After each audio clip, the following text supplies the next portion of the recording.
Hello, hello. So, good evening, fellas. How are you all? I hope right now you people might be very much relaxed, at least after giving your exam of JEE Main first day, first attempt, right? It's a first day, first show, everyone. So, I hope I'm pretty much audible to every one of you. Am I? Yes. So everybody, please join us, and those who are right now watching us, and those have their sessions day after tomorrow or beyond that, please have an idea what kind of questions have been asked. Okay. So now we'll start. Come everyone, I have brought some of the very good questions. Some of the questions are there with me, which I will be revealing very soon. And these are a very specific guest-based question. Students of Unacademy came out of this center after attempting the exam. We spoke with him and we have taken some of the questions. Those questions will be live very soon. Let's start it. And you people can also submit your own questions. If you can guess it, do let me know in the comment section. The comments are open for every one of you. Let's start for the very first question we have. Okay, it's already started. Okay.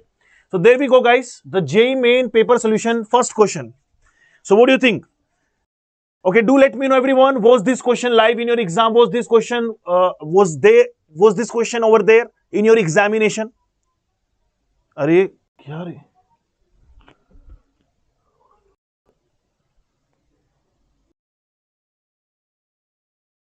जी सच्ची.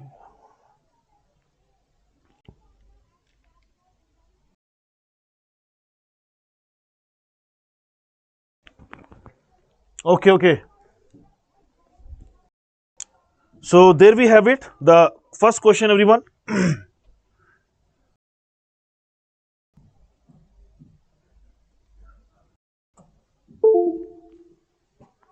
Yes, now we have it. The first question, everyone. Arey yaar, not this question, man. This was the first question we had, everybody. So JEE Main paper 1 solution. Okay. Do let me know, was this question over there? क्या ये question वहां पर था exam में? Comparing the boiling points of given solution. Okay, this kind of question, this is a question from solution chapter, and I already gave you an idea when I was doing the top 50 predicted questions, and I already gave you the idea questions many of the time comes from the calculation of one-top factor and the colligative property. This is the one of the question, and believe me, the same question will come in your upcoming shifts also. Similar kind of question will come. This question was earlier there in the previous shift also. Okay, let's see what is this question saying. Comparing the boiling point. So guys, see this, higher is the boiling point, higher will be the delta TB, and we all know that delta of TB, which is elevation in boiling point, higher is the boiling point, it is direct proportional to I into Kb multiplied by M. So for a very dilute solution, we can take molarity similar. More or less, we have to find out that what is the product of I multiplied by molality, right? So these are the, I don't know, like a student has submitted with this. These might be the molarity or molality. Don't worry, we have to consider them as the molality only. Or what we'll doing, I is 2. So this will be 2 into 10 to the power minus 4 because one-top factor for NaCl is 2. This will be 2 into 10 to the power minus 3. This is your 2 into 10 to the power minus 2. And urea, we all are aware of urea. Urea has one one-top factor into 10 to the power minus 4. Guys, this number may vary, and you may let me know what was this number all about. Sir, I'm going to prepare by just, that is also good. Sanjay SK, keep it up, man. Okay, Pragati, you have on 28th. Asim Datta, dar lag raha hai. It's okay. It's okay, very, very natural. Don't worry. So come and just join here and let's see what kind of questions have come. And believe me, everyone, believe me, guys, I have been teaching from past 10 years and I know chemistry very well, that chemistry is the most scoring subject, has been like passed through 10 years or whatever the number of years we have taken. And after removal of plenty of chapters from inorganic chemistry, right after 2024, the deduction was syllabus and done. Right after that, the chemistry has become the most easy subject in all the segments. So please initiate your lecture, initiate your paper while solving it with chemistry only. I have seen it. Now, please give me the correct answer. I guess third should be the most, because third is the most one with the value of I into M. Then it comes with a second, and then it comes with first, and then comes the fourth. Correct answer should be second, like that. Hopefully this question was there. You people have got the idea how this question was solved, and one of the very easy question. There is a question that people told me, student told me, and I am not so sure about this question because I don't see that this is where the difficulty level of JEE Main can reduce up to. This is something which is like it's not even a question. It's something which 8th standard guy or 8th standard student can also reply for this answer for this question. Fluorine, chlorine, bromine, iodine should be the correct answer if it was there. And if it was not there, then probably this could be the incorrect guess also, because I had a session with so many students and student only submitted me that this was also one of the question. I'm not sure. Let's move forward to the next question and let's see, because if this question comes in your exam, I personally think that everybody deserve to get the +4. Like if you have seen your NCERT 8 for once, know that you can also reply for this question. You can respond to this question. Next question is, this was the question that majority of the crowd, majority of the students said about me. And I also gave this question in one of my most predicted question. Why? This question belongs to the chapter amines. And very good question is there. This is we'll be having very amazing set of reactions here. So guys, do let me know. Did you guys see this question? Did you guys see this question, everyone? All of you? Was this question over there in your exam? Okay, so bro is with us. I think, sir, my exam is tomorrow morning. Okay, you also gave this exam in tomorrow morning, no problem. Anyways, everybody come here and let's try to solve this question, which is nitrobenzene. So nitrobenzene, what set of reaction is there? Nitrobenzene, which is very important reaction, by the way. It's very important reaction. Nitrobenzene on reduction with SnHCl, very popular reduction, produces aniline. Okay, this is aniline. Then aniline on reaction with NaNO2 and H4. What is this H4? I guess this is not correctly written. This is HCl. So NaNO2 HCl produces nitrous acid. That is a diazotization reaction, one of the very important reaction. Gives you N2 positive, Cl negative. Then we'll be using cuprous chloride in HCl, which will be oxidized, forming CuCl2, and itself will be converted into chlorobenzene. So chlorobenzene plus nitrogen plus CuCl2. This is the product which we are getting. Now, next part is reaction with Na and dry ether. Do you guys remember this reaction? Anybody wants to try the name of this reaction? Anybody? Do you guys want to try the name of this reaction, everyone? Okay, answer has been already submitted by Swetha Chandran. That is 154. Okay, let me think of it. Fatigue. Very good, guys. Fatigue. So this reaction is fatigue reaction and happens and occurs in the presence of sodium and dry ether and forms RR or AR as a compound. By the way, this is not fatigue reaction. This reaction is okay, fatigue only. Yeah, fatigue. Not Wurth reaction. And these two will be connected like this. Two benzene are connected like this. Biphenyl or dibenzene kind of thing is there, or we can write it like C6H5 connected to C6H5. Now you may find out the final answer.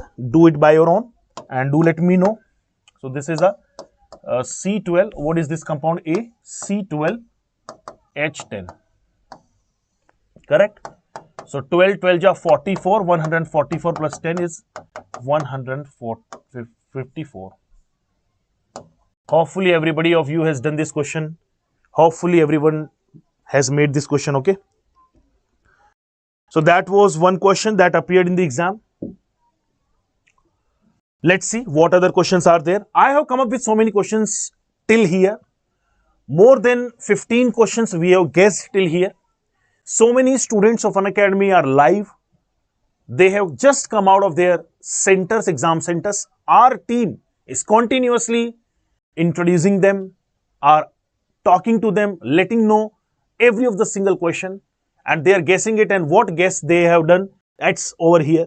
Let's move to the next question. Oh my God. So, see, we all know that these molecules might differ. These molecules, one or couple of the molecule may differ, and we are not supposed to give the final answer, but yes, we are about to take the idea what this question is all about, how questions will come in our upcoming shifts, and what will be the gonna to be the level of the exam. So we have this question. The question simply says that the number of linear compounds. So linear compounds, let's see. This is some guess based molecules that students have submitted us. Question is directly from chemical bonding. So what do you think that I3 negative? So I3 negative, we all know about I3 negative, and I3 negative has this type of molecular structure. Its hybridization is sp3d. It's a linear molecule, so I would mark it as yes. Nitrogen dioxide, unlike carbon dioxide, it doesn't has a linear geometry. It doesn't have any linear geometry. It has one electron here, so due to which it's not linear. Ozone molecule has the same thing like this, and there is a one lone pair. Again, it's not linear. Oxygen difluoride, the same thing that happens in the case of water will be happening over here. These two lone pair makes the geometry angular, not linear. NO2 positive, NO2 positive, what kind of structure will be there with NO2 positive? This can be taken like this, and I guess this is the correct structure, and this is a linear geometry we see. So NO2 positive is another correct answer. Talking about beryllium chloride, BeCl2, sp hybridization, linear geometry will be there, which is another correct answer. Then we have N3 minus. This is N3 minus. So N3 minus, negative, negative, positive. This is correct. One of the resonating structure I drew, and I can see this is sp hybridized. All the electrons are shared here. None of the electron is vacant as they are lone pair, and we can see this is another linear molecule, right? Next is SO3. SO3 is trigonal planar. SO3 is trigonal planar. Sulfur belonging to third period and even more can stretch its covalency beyond 4. So it's having a valency of 6 right now. So this is also non-linear. At least this question was not asked in the terms of planar, then it would have become very complicated. So guys, this is how we had to respond. If I talk about the difficulty level, it's a medium type of question. Why am I calling it medium? Because there are some molecules or some ions that we probably can't reply for, that we even can't say for that it will be what will be the hybridization. But yes, we are all clear on this. Hopefully you all are having fun here, and hopefully you all have seen this question, the one who have given the exam right before some 3 or 4 prior hours of priority. Guys, is it? Okay, do let me know. I'm here only, guys. Do let me know if you also find some other questions other than this. If you find some of the corrections in the questions, do let me know. I'm here only, and we'll be having all the questions on here on the screen, and we'll try to solve every one of them. Let everyone know, let everyone know that what kind of questions have come in the shift 1 and what is going to be in the other shifts as well. So this was a medium question. Similarly, if I talk about this question, I can consider this question as far as the concern of JEE Main. It's another medium, easy, medium to hard can be considered, not an easy question. Remembering all the reactions in all together. This is some easy question, but I can't consider this question as I'm not even sure was this question asked or not. Some of the very doubtful thing was there. This is another medium kind of question, comparing of the Van 't Hoff factor as well as the molality. Now, so guys, are you ready for the next question? We have the next question with us. So I have come up with so many good questions. Also with the question, I have some guess-based question that I'll be going to write on the board as well, and I'll be explaining every single question to you. Okay, there we have the next question. Everybody, we have the next question, everyone. There we have the next question.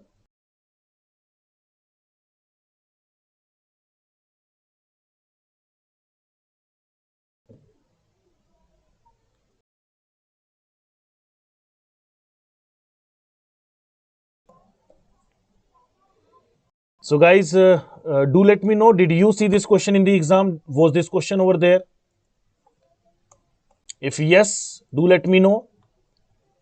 Or any correction was there, that also you people let me know. If any correction was there regarding to the same question, do let me know.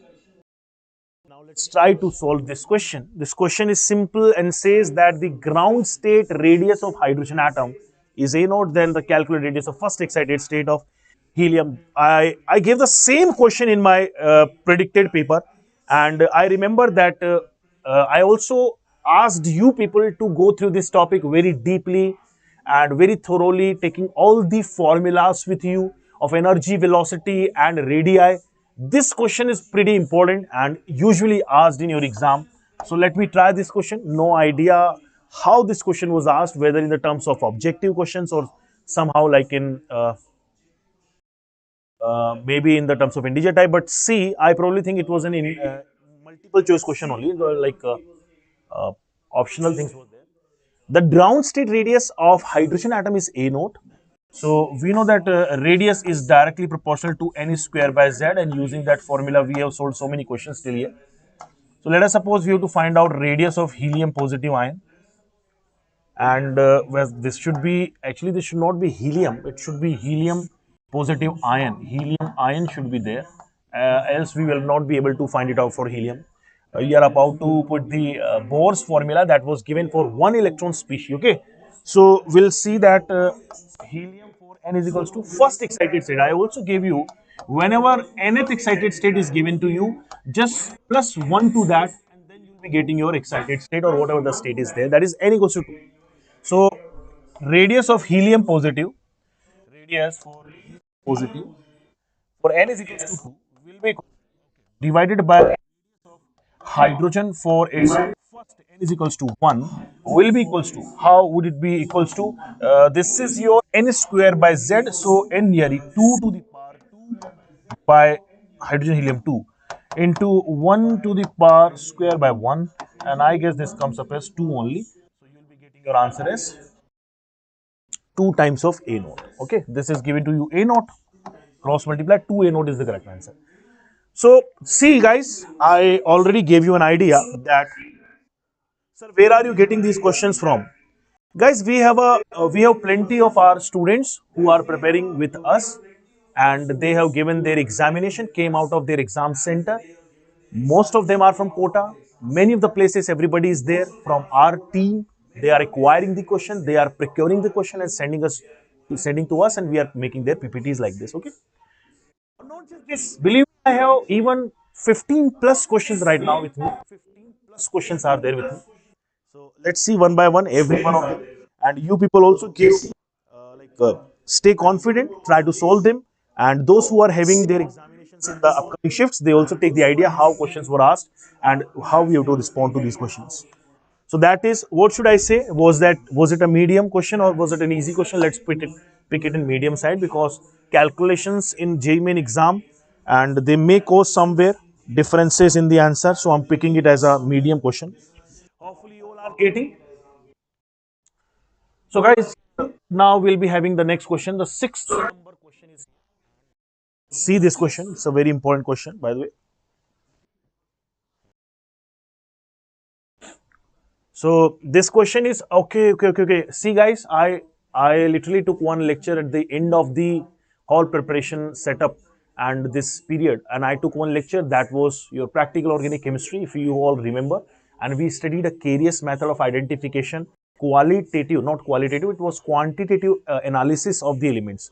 So when we talk about the halogens, their precipitates are prepared or are formed, which are measured in their mass, and that's how we calculate the number of moles of chlorine and percentage chlorine in the compound. So one of the similar question is here, that given the weight of the organic compound is 180 milligram 10 to the power minus 3 gram, and the weight of AgCl precipitate is 143.5 gram. Okay, I guess this was also, we'll see later. Okay, now calculate the estimation of the chlorine as per the percentage. Data might vary, not so sure, it's all our guess based question. This data might vary, but yes, what I'm sure of, the concept, how the concept has to be applied. So guys, first of all, we'll find out the molar mass of silver chloride, which is molar mass of silver chloride is, molar mass of silver is 108, plus chlorine is 35.5. The molar mass comes up as 143.5 gram per mole, right? Gram per mole, 143.5. And this is the amount of mass which is deposited also. So what I'll be doing, I'll try to find out the number of moles of AgCl. Number of moles of AgCl will be what? 143 by 143 itself, that is 1. And that is also equals to the number of moles of chlorine present inside it, right? Isn't it? So that's how you can find out the percentage. So this percentage of chlorine will be equals to what? So you will be getting a mass of chlorine from here. Mass of chlorine will be what? How many number of moles of chlorine are there? There is 1 into 35.5 is equals to 35.5 gram. I personally think that this either is in, it's everything is in milligram, or this also should be in terms of gram. If it is in gram, then we can find out the value, because out of 180 milligram, you can't get 35.5 gram chlorine. Okay, that's for sure. That's pretty sure. All of you are getting this question, right? So now we'll do the calculation to find out the percentage of chlorine. How are we going to find out the percentage of chlorine?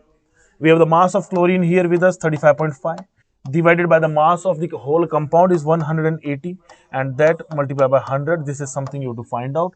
Do it by your own and you will be getting your answer. I guess this was an integer based question. All set, all well, everyone? All set, all well? Hopefully.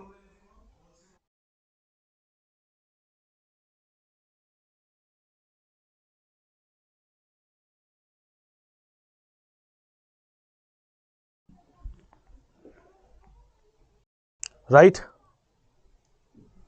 So now we will be having the next part of this session.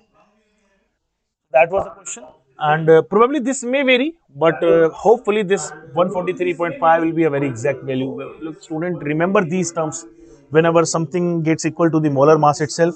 These are very rememberable term. The only term that we can't recall are very typical term, such as the mass of the compound given initially. Somebody has given it me in milligram, but that was not milligram for sure. That was not milligram for sure. Come everyone, let's have another question here. So we are the edge of finding the another question here. The next question is here. This was a question asked upon the same kind of concept. We have nitrobenzene here. So multiple concepts are involved here, everybody. Please try to have a look on this question. And do let me know, did you get this question in your exam? Was this question in your examination, the one you have just appeared in? We have a nitrobenzene and set of reaction is given. So that is something that students have submitted us. This is something that students have submitted to us. Try solving this question, and the rest of the people who are going to appear in the upcoming shifts also take an idea how the questions are asked. So we have NO2 here, bromination, and so do one thing. Upon bromination, what we'll be doing? This is a meta directing group because it's a minus M group, and minus M groups are what? Meta directing towards the electrophilic aromatic substitution. So this will be giving you a product at meta position to the nitro group. This will be nitro, this will be bromine, and there is a benzene. Right? This is your A. All clear, guys? No problem as well. So next is we are making it to reacted with nitrous acid, where as a B product it produces the diazotization reaction occurs, forming diazonium chloride, which is a N2 positive, Cl negative, with a bromine at the meta position like this. And there we have alcohol. What does an alcohol do in this reaction? What does an alcohol do in this reaction?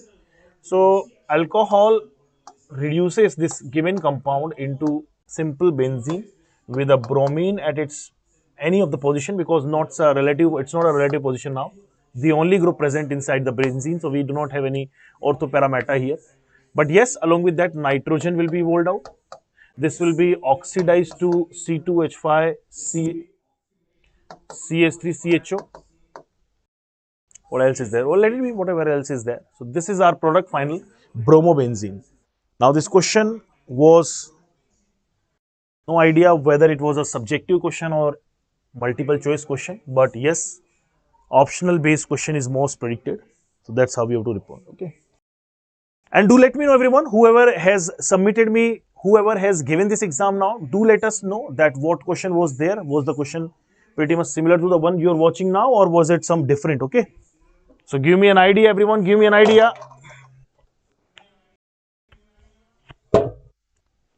So that was around question number 6 for the day that we solved. Question number 6 for the day that we solved. It's not 6th, it was 7th. This was a question number 7th we had. 7 questions till now we have discussed. 7 questions till now we have discussed. Let's come to the 7th question, 8th question. There we go. The 8th question, everyone. 8th question. Okay, that bromobenzene, that's good, Pragati. Now, guys, we have the next question, that ground state. Look at this question, everyone. Look at this question. The question is pretty simple and it's from atomic structure.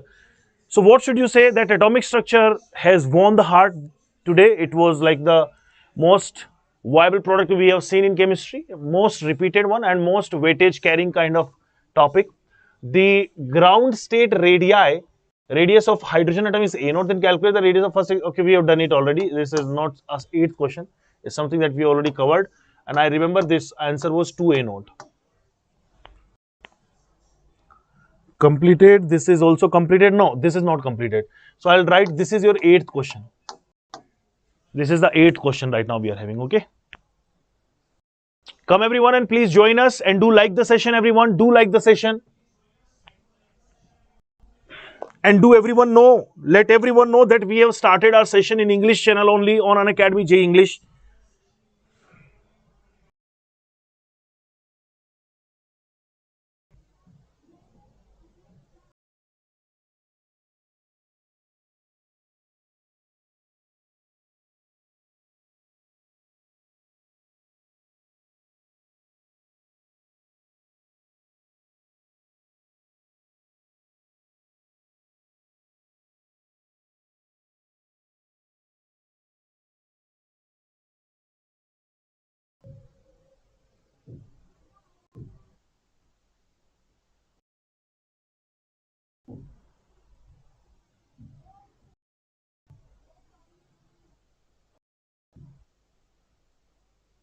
So surely our mathematics sir will also be joining very soon, and our physics sir, Sharath sir, will also be joining us very soon.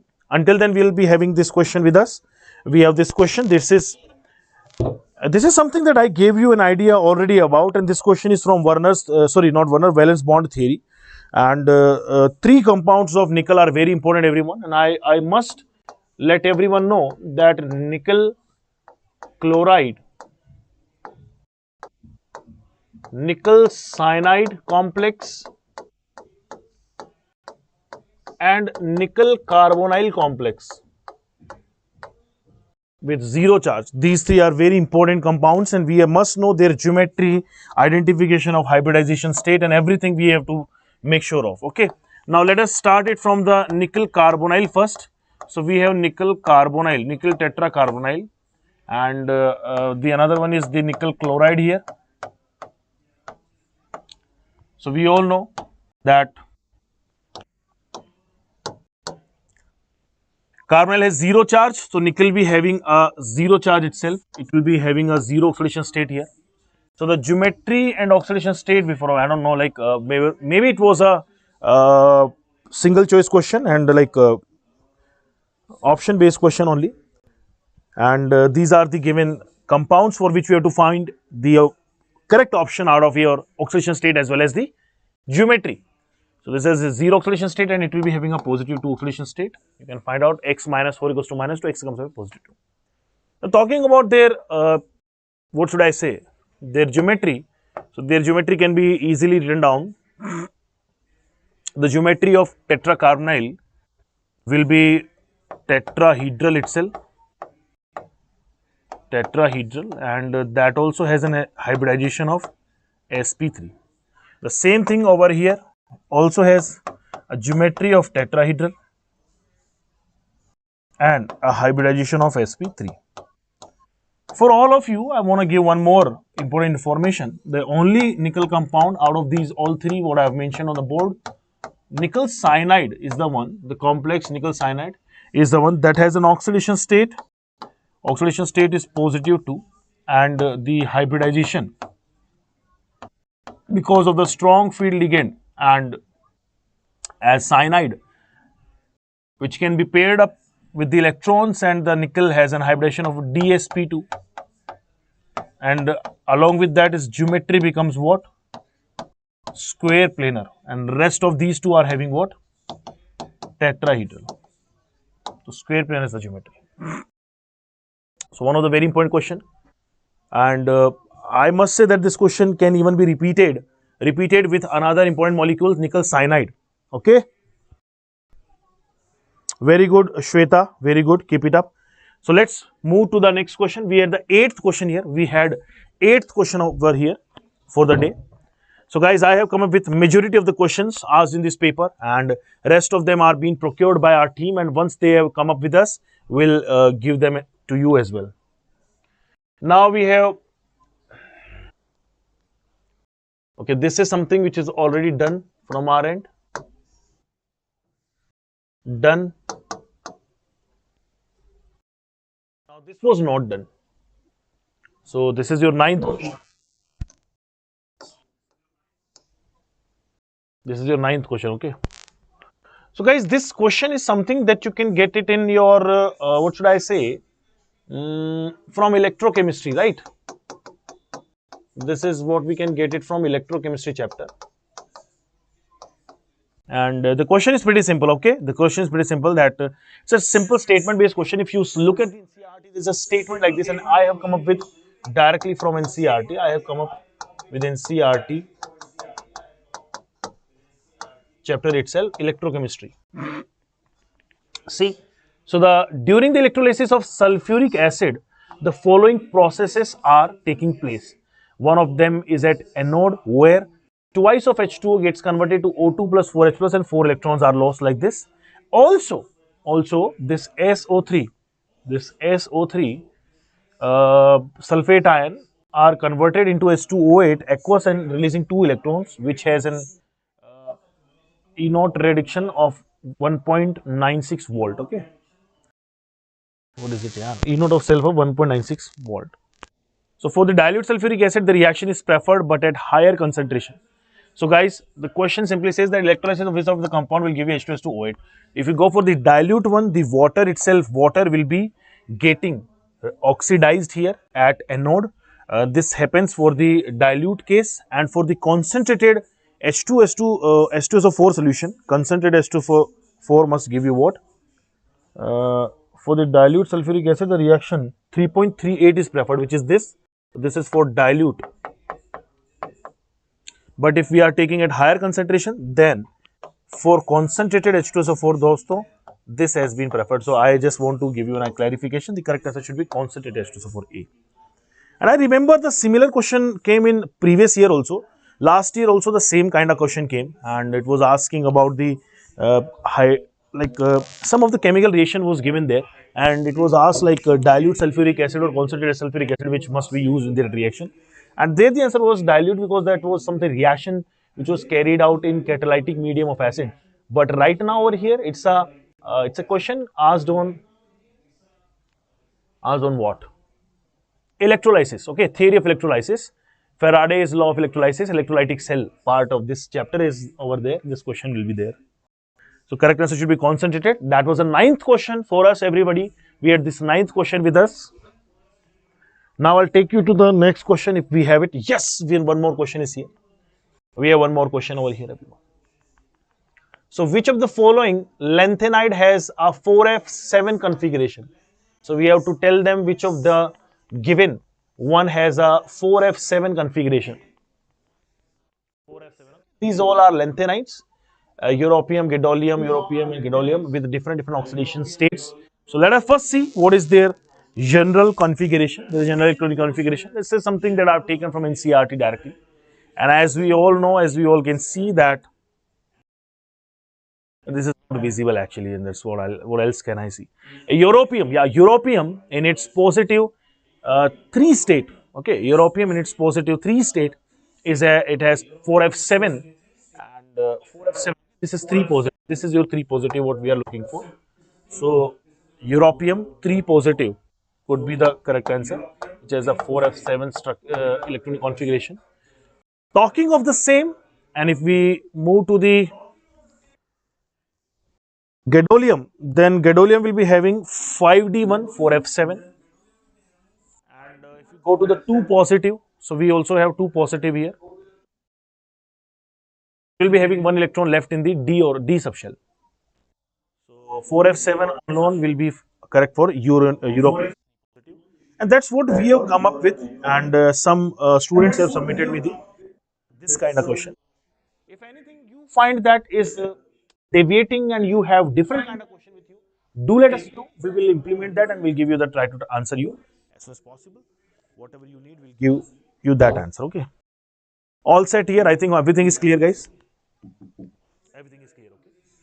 So let every student know, let your friends know that we are bringing these sessions in English and we are providing the required thing that you need. We are providing you the correct answer and this analysis of the paper. So I think that's it from the my side, and that is what I have come up with.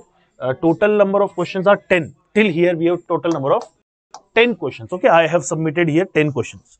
Now there are also some questions which students have submitted me, and I'll bring these questions directly by me, and I'll write them and we'll let you know. So we have 11th question, everybody. We have 11th question of the day. The 11th question of the day, it says that, no idea what's this question all about, but yes. So we have to find out the mass of aluminium deposited.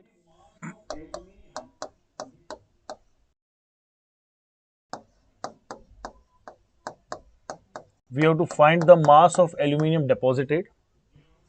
Where is it deposited? And we have been given with some idea. And the question was based upon this. This I is given to us, time is given to us. So that's how we have to make it. Okay. So do you remember the formula? The formula was pretty simple, that mass of anything deposited is equal to ZIT, zit. So these two were known in the question. Question was from electrochemistry. These two were known. ZIT, Z is what? Electrochemical equivalent, which is molar mass divided by N factor into I. We can also call it, what is this Z?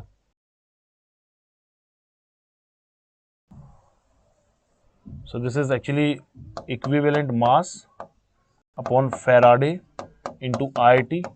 Equivalent mass is also equals to the molar mass divided by N factor into Faraday into IT. And this part is equals to the mass of aluminum deposited. Molar mass we know 27 gram per mole. N factor is 3. Faraday has a value of 96500. How much charge was passed, that we can find out using INT. You can solve it in your answer. Hopefully you found this question in your exam, and let us know that was this question over there in your exam.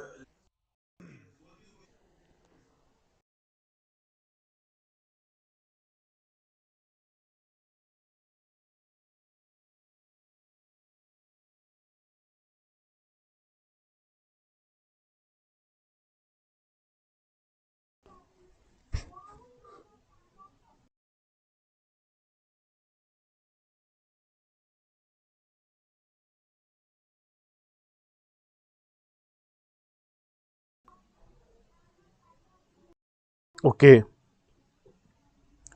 I can see Ayub Basha saying that, sir, gadolinium 3 plus is the correct answer. Okay, let me revisit that question. But until then, take an idea that this was your question. This was your question. So I just actually I didn't give it too much of the time, and I simply looked at the configurations given with us. Let me see, where is this question.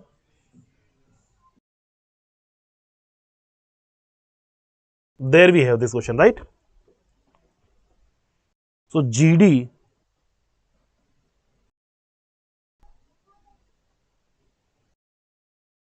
now this question is actually I have taken it directly from the 6s2. Maybe this is 2 plus written over there. I can't see it properly. It's not visible to me properly. But I guess you are right. And Europeum is this? No. Wait, 63. So what will be having? It will be having 4 F6 is the correct basically configuration here, and gadolinium has the 4F7, which is very important one. So star mark this question, and thank you Ayub Basha for interfering. At least this is something that let us know that where we have committed the mistake. The, right. So next is, this was the next question we had. Mass of aluminum deposited, 11th question, guys, right? This was the 11th question we had. And I will take you to the another question. Okay, come to the another question we have. We also had an incorrect order of electronegativity, but not so clearly mentioned. So I'll take you to another question. One more question was there that match the following properties of ionization enthalpy, electronegativity, metallic character. And once the question will be ready, I'll bring that question to you. I have already submitted the questions and the whatever the data we got it from the student, and that will be written down in the PPT itself, and then we'll proceed with the next. Until then, we have this. Okay, one more important question was there. Let me call it the 12th question of the day, everyone.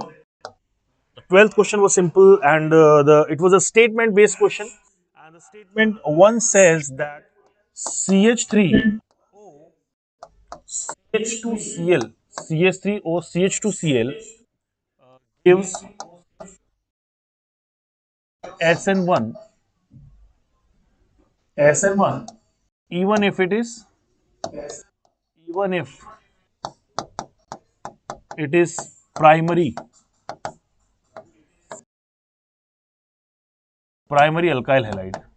Okay, so that was the question, that this compound which we are right now having with us, carbon containing one halogen, one OCH3 group, and it is said to be having showing the SN1 reaction even if it is a primary. That was your statement number one. We had statement number two, and statement number two said that neopentyl is a compound. Neopentyl gives sorry, doesn't give.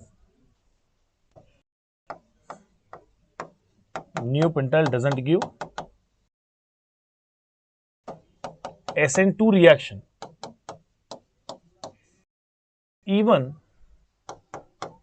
if it's 2 degree, or like I must say secondary, even if it's a secondary alkyl halide, even it's a secondary alkyl, sorry, it's a primary alkyl halide. No.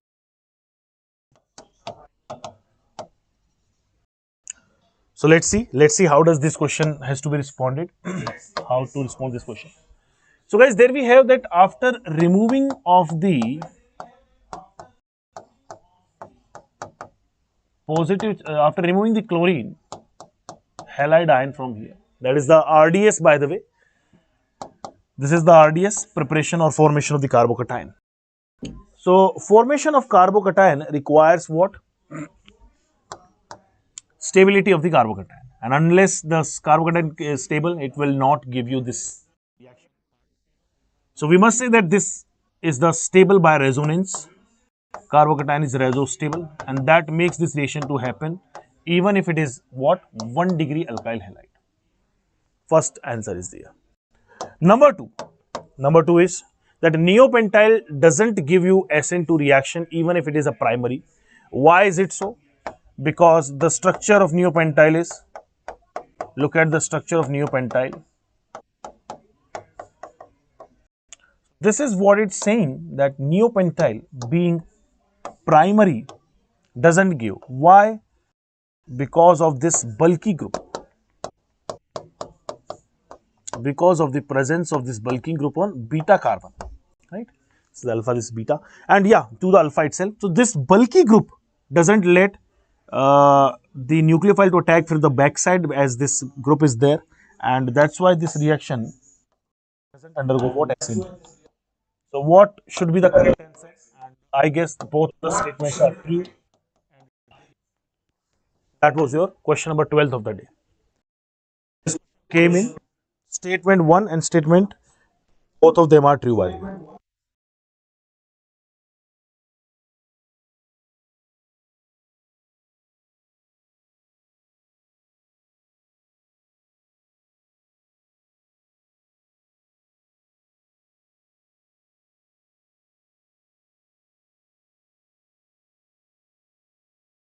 Now we have, and even if anything else is there, do let me know, everyone. Please let me know. You had any question meanwhile of the exam, and see, now also I have few more of the questions I have received from the student side, and these are some raw questions we are having, some raw questions, and the question we solved was 12th. Now I'll take you to the 13th question of the day. We have the 13th question now. Let's see what does this question say. We have covered the nickel carbonyl, then that is covered. Okay, this question is simple and says that, so I guess I have covered every question or what? Yes, the question is here. Question was like this, that question number 13 is here, everyone. We are given with carbon dioxide gas initially, and at zero time, or initially it has a zero point 0.5 atmosphere, zero point 0.5 atmosphere pressure, or like bar or atm, whatever it is. And upon reaction with solid carbon, we all know the reaction. Reduction happens with carbon of CO2 and it gets converted to CO, carbon monoxide gas. Two times of CO, okay, balancing the reaction, two times of CO. This is not need to mention, this is 0 atm, the contribution. At T is equals to equilibrium, sum of the part from CO2 will be dissociated, no need to require for solid part, and twice of the mole. So 1 mole of CO2 produces 2 moles of carbon monoxide. So this will give you what? Double of 0.5, that is actually 1 atm. Double of zero point 0.5 will be what? 1 atm. Not like that, yeah. 2 times of x. Whatever dissociated, 2 times of x will be there. And also given that total pressure at the rate equilibrium is given to us some 0 point. There I wrote it somewhere, man. And this was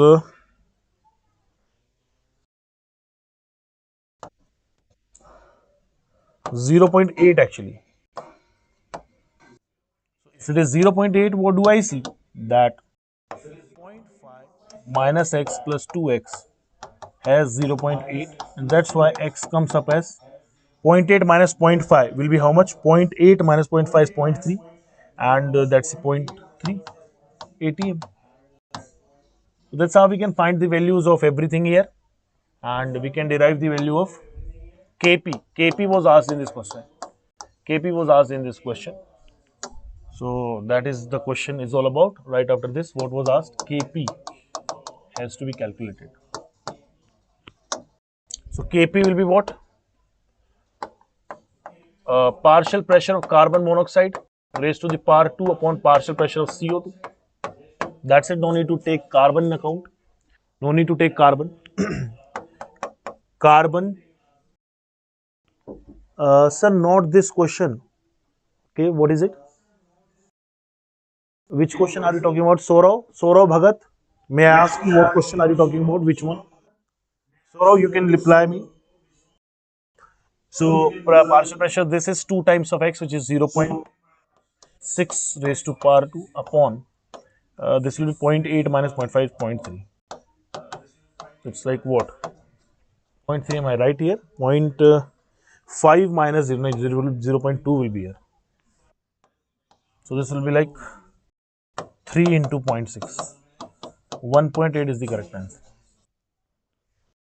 Hopefully, this question was there. You might have seen this question in your exam, and so be prepared, everyone. I personally find that what is the level of this question, and I consider this question as an easy question only, and probably reaching to a hard, but not so difficult question. Okay, so that's what JEE Main has maintained its level up to from previous 10 year. Previous 10 year, if we talk about, like every year, we can see, even specifically talking about 2024, 25 these days, easy questions are coming. So shift one, first day, first show, first day, we had an easy paper of chemistry, and I'll give you an another feedback related to the same right after some time. Let's see. So that's it. May I see some more question if I have? 13 question I have explained already to you. So question number 13 was here, and then yes, one more question is here. So this is your question number 14 right now with me. Let me understand what this question was. The question says that CO2 was there. Okay, some question is there. Carbon dioxide gas was here, and its pressure was given 180 and its temperature is given as 298 Kelvin, and we had to find its volume, the remaining one,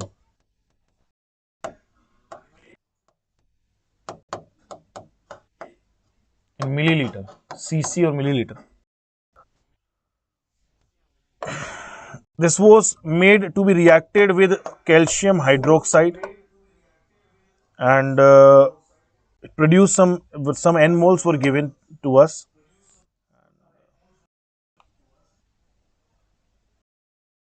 So I think that's it, guys, and I don't have the complete question here with me. So I'd like to invite now our Sharat sir, our physics sir, and he'll basically deal right now from here. So let me know, how did you find the paper? Was it very difficult or was it an easy paper, guys? Do let me know.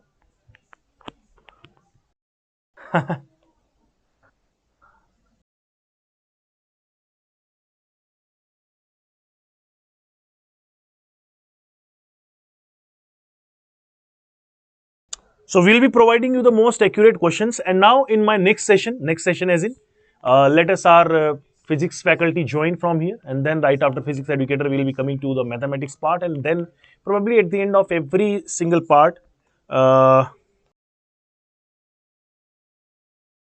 uh, probably right after this part, I'll come up with the rest of the remaining questions as well, and I'll giving you total entire paper. I'll be showing it to you, and all questions like 25 questions we have, we'll do it, and that's how we go actually. And now, till now, so many questions also have been added, which I have to basically reload it and then come to you. So let your physics and mathematics teachers and educator come, and then I'll go to the chemistry part. Remaining questions will be done from there. Till here, 14 questions are completed. Hopefully, you all have got for 14 questions. You all know about these 14 questions. Waiting for our sir to join. So you can ask me anything if you have any kind of doubt or any kind of suggestion. You can ask me. My personal suggestion is that don't go like very harsh on anything and just going for so many things. Keep your strategy simple. Keep it very simple. Yes. Allow me a moment. Allow me.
So guys, we we are right now.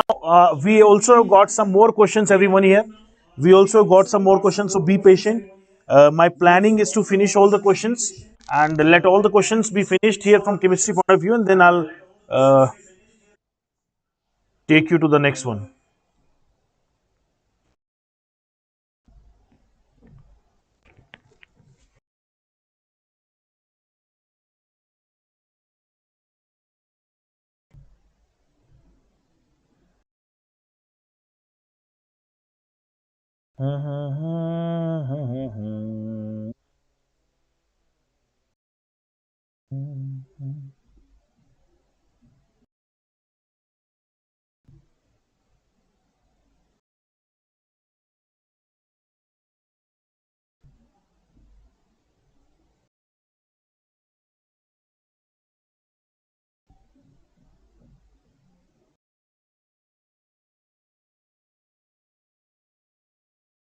So if we have some more questions, let's use them right now only.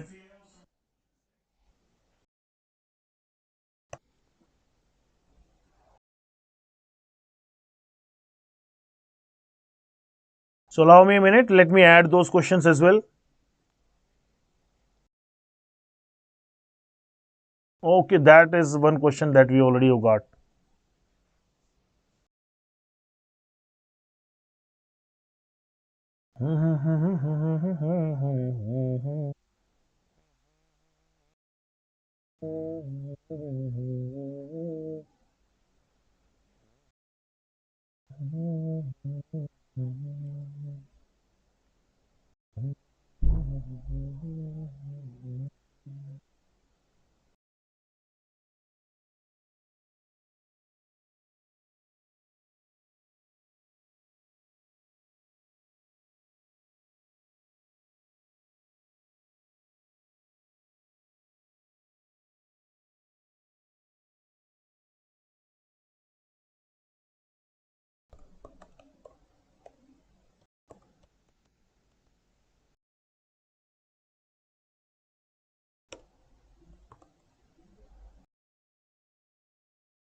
We have a question from biomolecule also, everyone. So ascorbic acid question is there.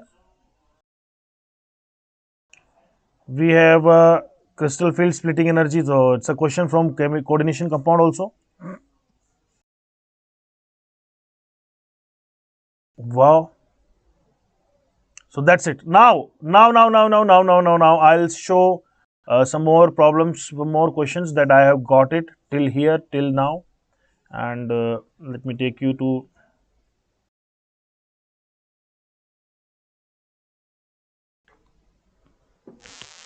So we are continuously receiving the questions, and now I have uploaded all of them, and let's see what our other questions are. Okay, what are the other questions?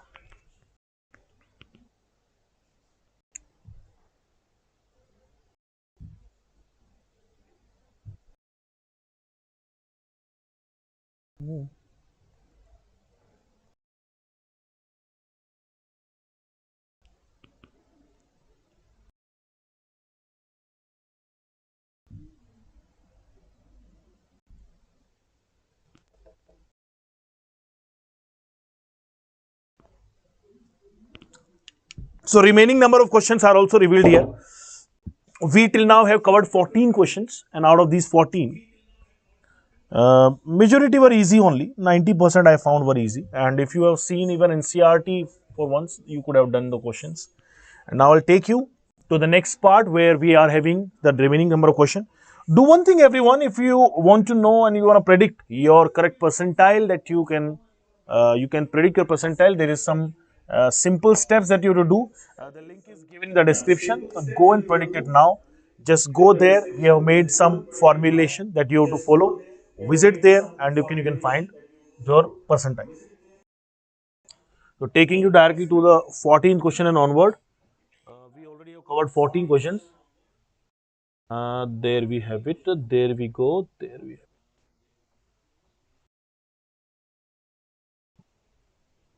So this is, we have done it. Yeah, we have done it. We have done it. We have done it. This is the question we have. Try this question, everyone. We have another question here, and most of the questions also don't. You just just maybe some of the value may differ. Some of them. But yes, absolutely, everything else is perfectly fine. So the concept is the one that we have to make sure about, and similar kind of things may upcoming exams also. We have a question that so we will be giving it as, this is the 15th question of the day, everyone. We have the 15th question here. 15th question says that choose the incorrect statement of the electronegativity. So let's see. Electronegativity, we have to pick the correct order. So I think this is the incorrect one, because we move electronegativity is something, if we move left to the right across the period, electronegativity increases. We're going down the group top to the bottom, then electronegativity. So similarly, aluminium, magnesium, sodium, all of them belong to the third period, and in third period their electronegativity must increase. This is incorrect. Less rest also we can check up.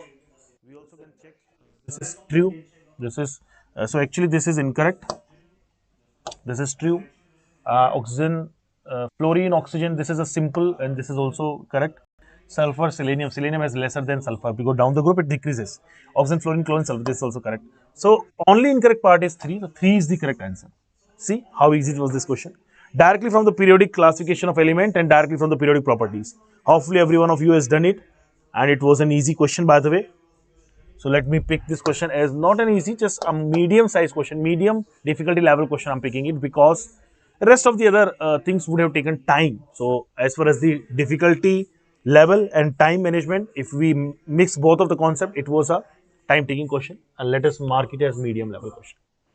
Now comes the next question. Which of the following uh, lanthanide has the 4f7 configuration, and these are the given number of set of ions. So earlier we also came up with the same question, but the number of different ions were given there. Okay, this is the 16th question right now we are having.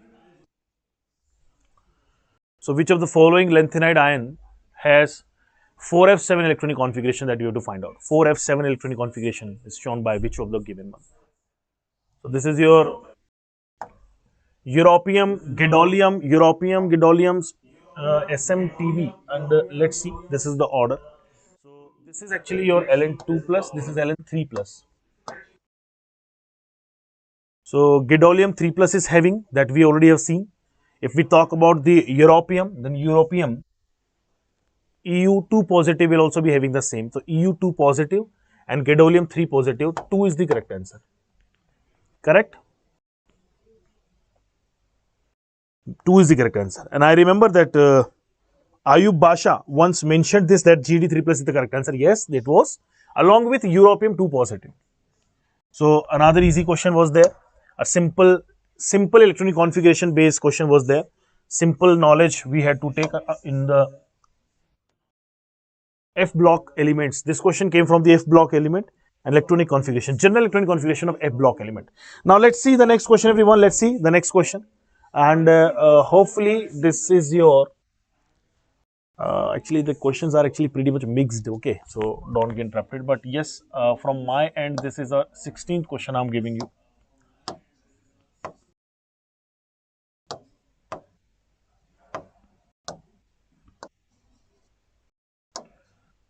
We have the 16th question here.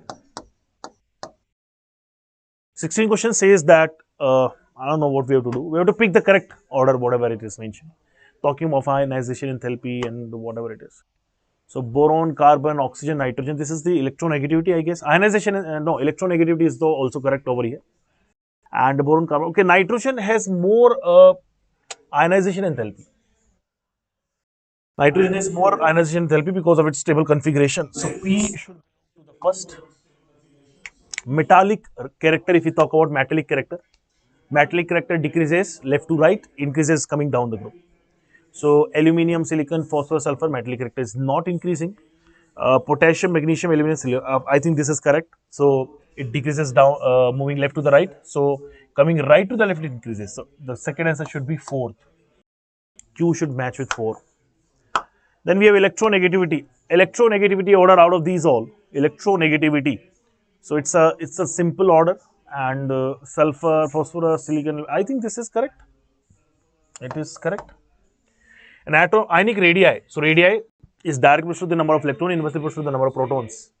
So higher is the number of proton, it will be having lesser atomic radii or ionic radii. So this is 3. Now can you find the correct answer? So P is matching with 1, Q4, R2. I think A is correct. First is correct. So this was some question that was appeared, and some of our students have mentioned this question. Some of our students have mentioned that this question came in our exam, and it's another medium level question as it involved so many concepts of ionization, enthalpy, metallic character, electronegativity, ionic radii. And that's why we had to give it. We had to consider it all the points. Okay, that's why we had made it medium level question. Now we'll go to the next question, everyone. We will move to the next question from here. The next question over here. This will be our.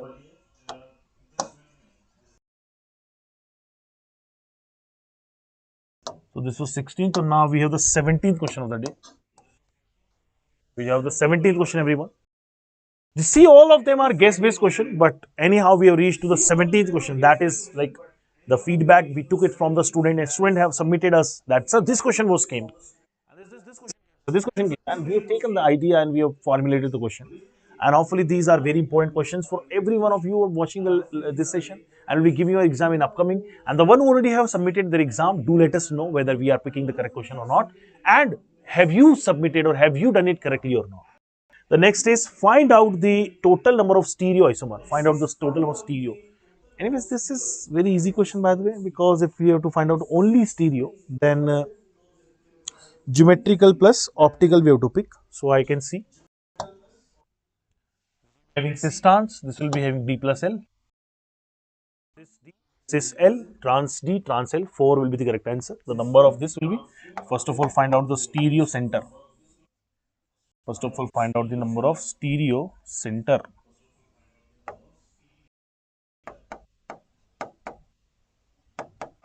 Number of stereo center is 2. So the number of stereoisomers will be what? 2 to the power 2 will be equals to 4. Very simple. Because this compound is also not symmetric, we have to pick this formula. Very easy. Next question. And probably this is the 17th question of the day we are facing. 17th question. So not 17th, this is 18th.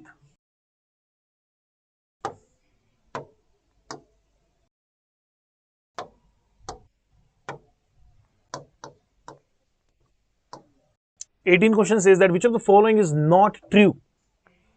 Which of the given is not true? What do you think? Which is not true?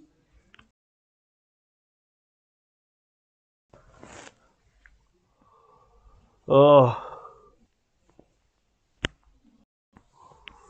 Decay constant doesn't depend, which is true. Decay constant doesn't depend upon decay constant of the what I'm basically talking of is the nuclear chemistry now, and the decay constant doesn't depend of the temperature. Is not dependent on the temperature, and for the nuclear reactions and nuclear decays, the decay constant increases. Then, of course, if the first is true, then it will become false. Half life for all first order reaction ln2 by k, which is true. None will be another. But I don't know whether this question was there and only these statements were there. So based upon students' guess, the correct answer should be second, and let us mark it as a easy question. Only a statement-based question is here. This is only a statement-based question, right? So now is the time I think we should invite physics. Let's see one more question. Question number 19th we have. Question number 19th says that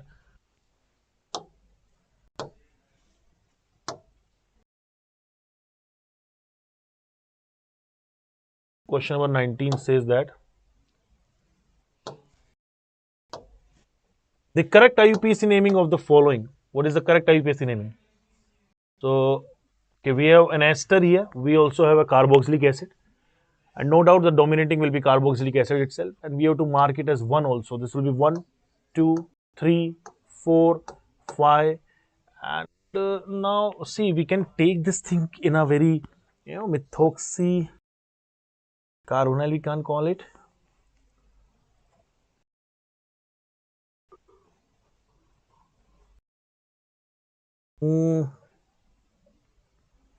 So methoxycarbonyl we have to take, then we have to take this chain. This is completely a substituent now, and this first what we have taken has become principal functional group. Now please try to name it. So we have 5-methoxycarbonyl, then we have 2-methyl, and then hexanoic acid. First should be the correct answer. What should I call it? So it's all about the concept. You know about the naming of these compound, and I personally think that this question is a pretty easy question, and I have solved so many of such questions. I have already I remember with the time I was teaching you this chapter of GOC, the first lecture we had was based on the IUPAC naming only, and there we had the idea of principal functional group and taking all of the others as a substituent in out of the chain we had to take it. That's how. So we had the 19th question, guys. 19th question, okay. We are 19th here, and now we'll be having what? 20th question. The 19th, and now we'll be having what? 20th question. 20th question. Everybody, please have a look.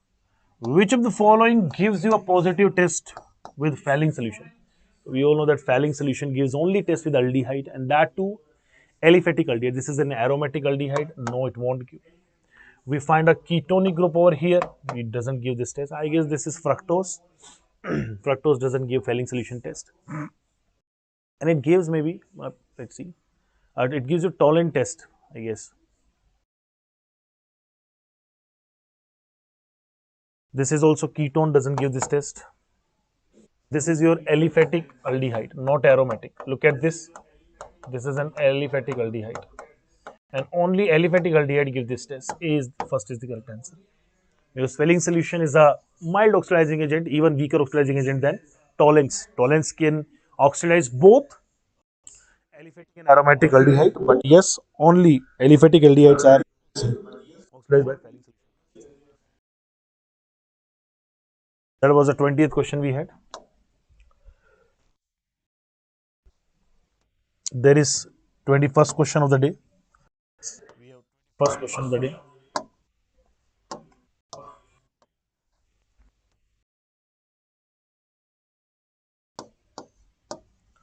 Twenty-first question says that ascorbic acid is which type of vitamin? Guys, this is something where even a teacher can't help. Right? The only thing that only you, that you can help yourself Vitamin C has is also called as the ascorbic acid. The actual thing. But yeah, I told you that biomolecule is a very important chapter, and every year question, a single question, like it's I've seen it, not more than one or more than two, couple of questions, but yes, mostly it comes with one question every time, every year. So should be we have our 22nd question. I think now we have completed all the questions, right? We have reached to the 22nd question, guys. 22nd question is here.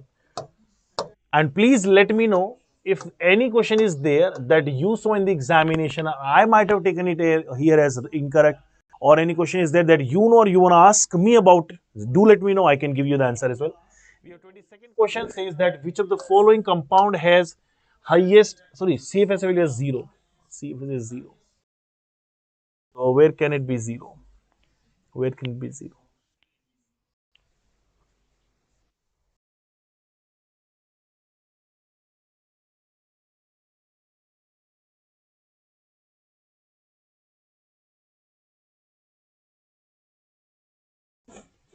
And all of them are having.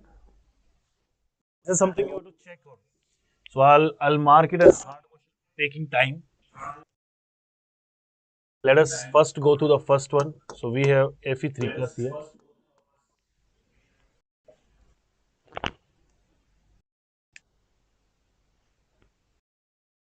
The first one has Fe2 positive. And Fe2 positive has a configuration of, we have only two options, Fe2 positive and 3 plus. We'll consider them as with the strong field ligand and in the weak field ligand as well. As like thiocyanate, we'll take it as a weak field ligand. Cyanide, En and NH3, we can take it as a strong field ligand. Let's try to find out. So we have Fe2 positive. Fe2 positive has an electronic configuration of 3D6 4s0. So while filling, how are we going to fill them? And we have a, so guys, I think the correct answer should come up as,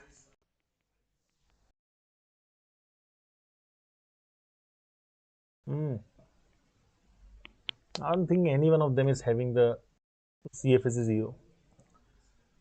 Probably some weak field ligand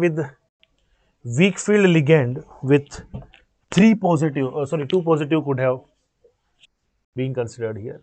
So 4s2 and we have 3d6 here.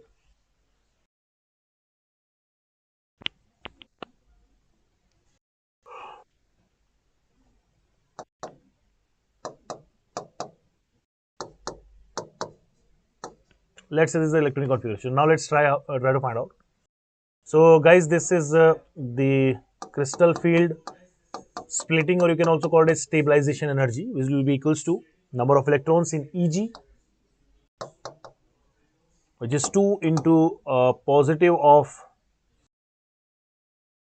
0.6 delta O plus 6 electron or 4 electrons are there. I guess so. Actually,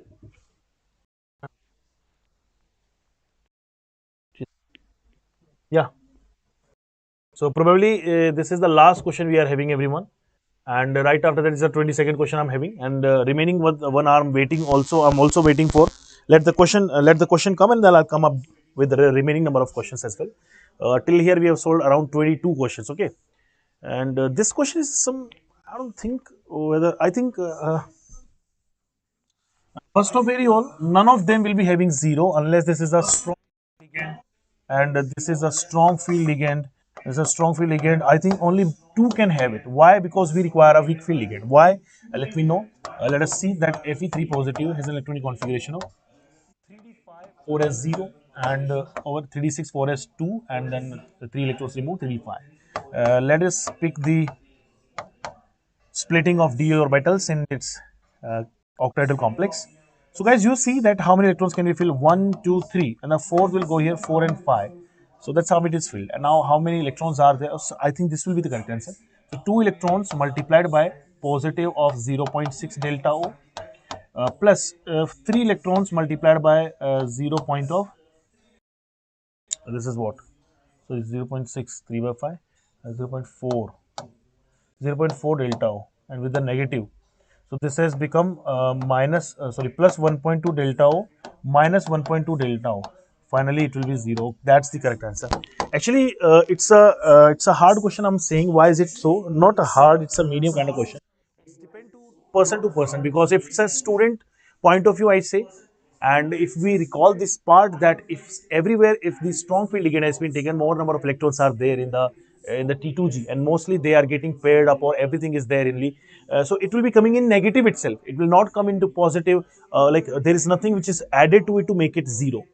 But if we add the electrons in EG, because weak field ligand has been taken, then you can only achieve the value of 0. So I just guessed it, and our correct answer is 2. It was a 22nd question. I hope that you all have enjoyed this session of chemistry. Now I'll bring your most beloved teacher. Now we have Sharat sir with us.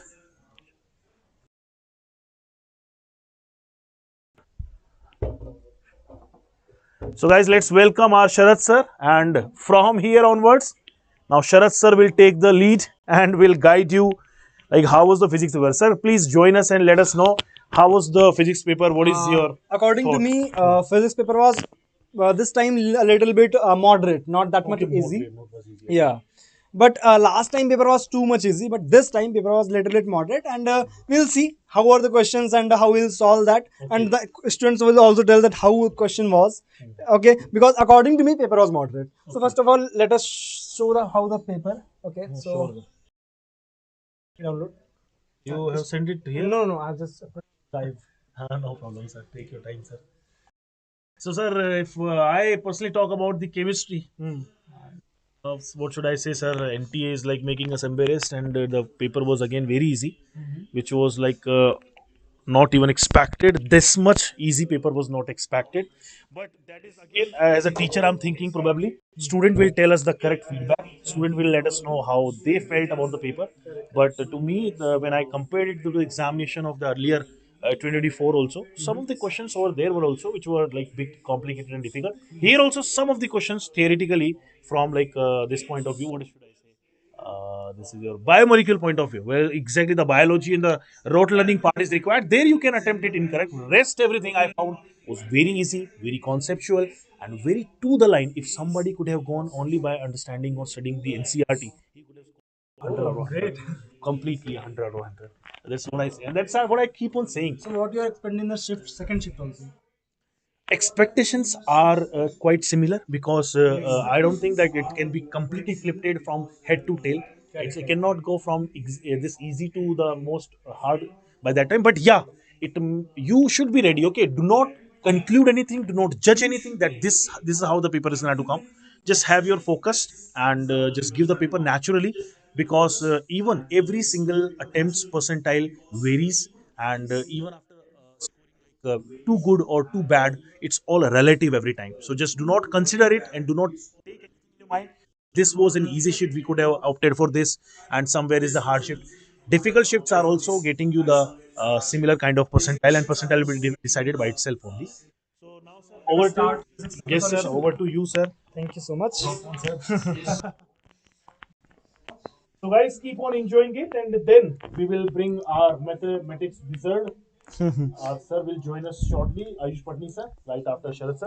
Sharad sir, on to you. Okay, And thank you, sir. thank you so much, sir. Thank you Okay, so much. let us start, guys. So first question was very easy from the unit and dimension chapter, and it was saying that what is the dimensional formula for B upon mu naught? So we know that B is simply magnetic field, and B is given by a lot of formulas. So we will simply write B is equals to mu naught I by 2 pi r, and we will just substitute the value. So mu naught I divided by 2 pi r upon mu naught. So mu naught got cancelled. There is remaining portion is I by A, sorry, I by r, and I what I am writing is, so I is simply current, and the dimension of current is A, so it is simply A, and divided by the length, so it is simply AL minus 1. This is the dimensional formula of B by mu naught. So this was a very first question, and it was very easy question. You all can attempt this question in the first thing. I don't think this has any kind of problem. So let's move on to the next question. Next question was,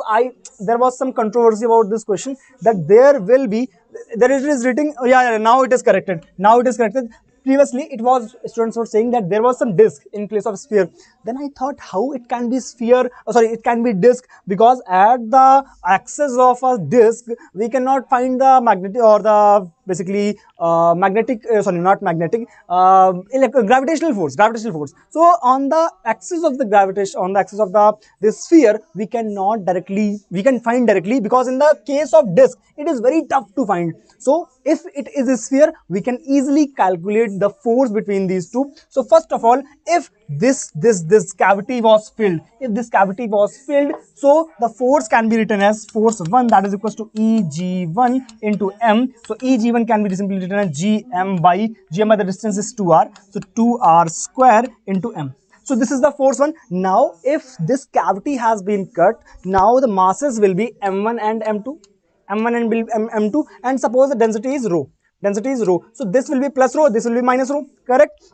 Now first of all, this mass m1 will be equal to total mass upon total volume, means 4 by 3 pi r cube into the volume of okay, it will be same na? If it will be same m. Now second mass m2, that will be equal to this mass rho upon rho into v, any m by 4 by 3 pi total r cube, or into 4 by 3 or pi r by 3 cube, so it is like 4 by 3 pi got cancelled, it will be, we will be left with m by 3 is 9 27, m by 27. So m2 is 27. Now we will simply write the force. So force F net is equals to F2 is equals to this force, means this is the same in gm small m, this is small m, right? This is small m. Okay, so gm square, it will be gm square.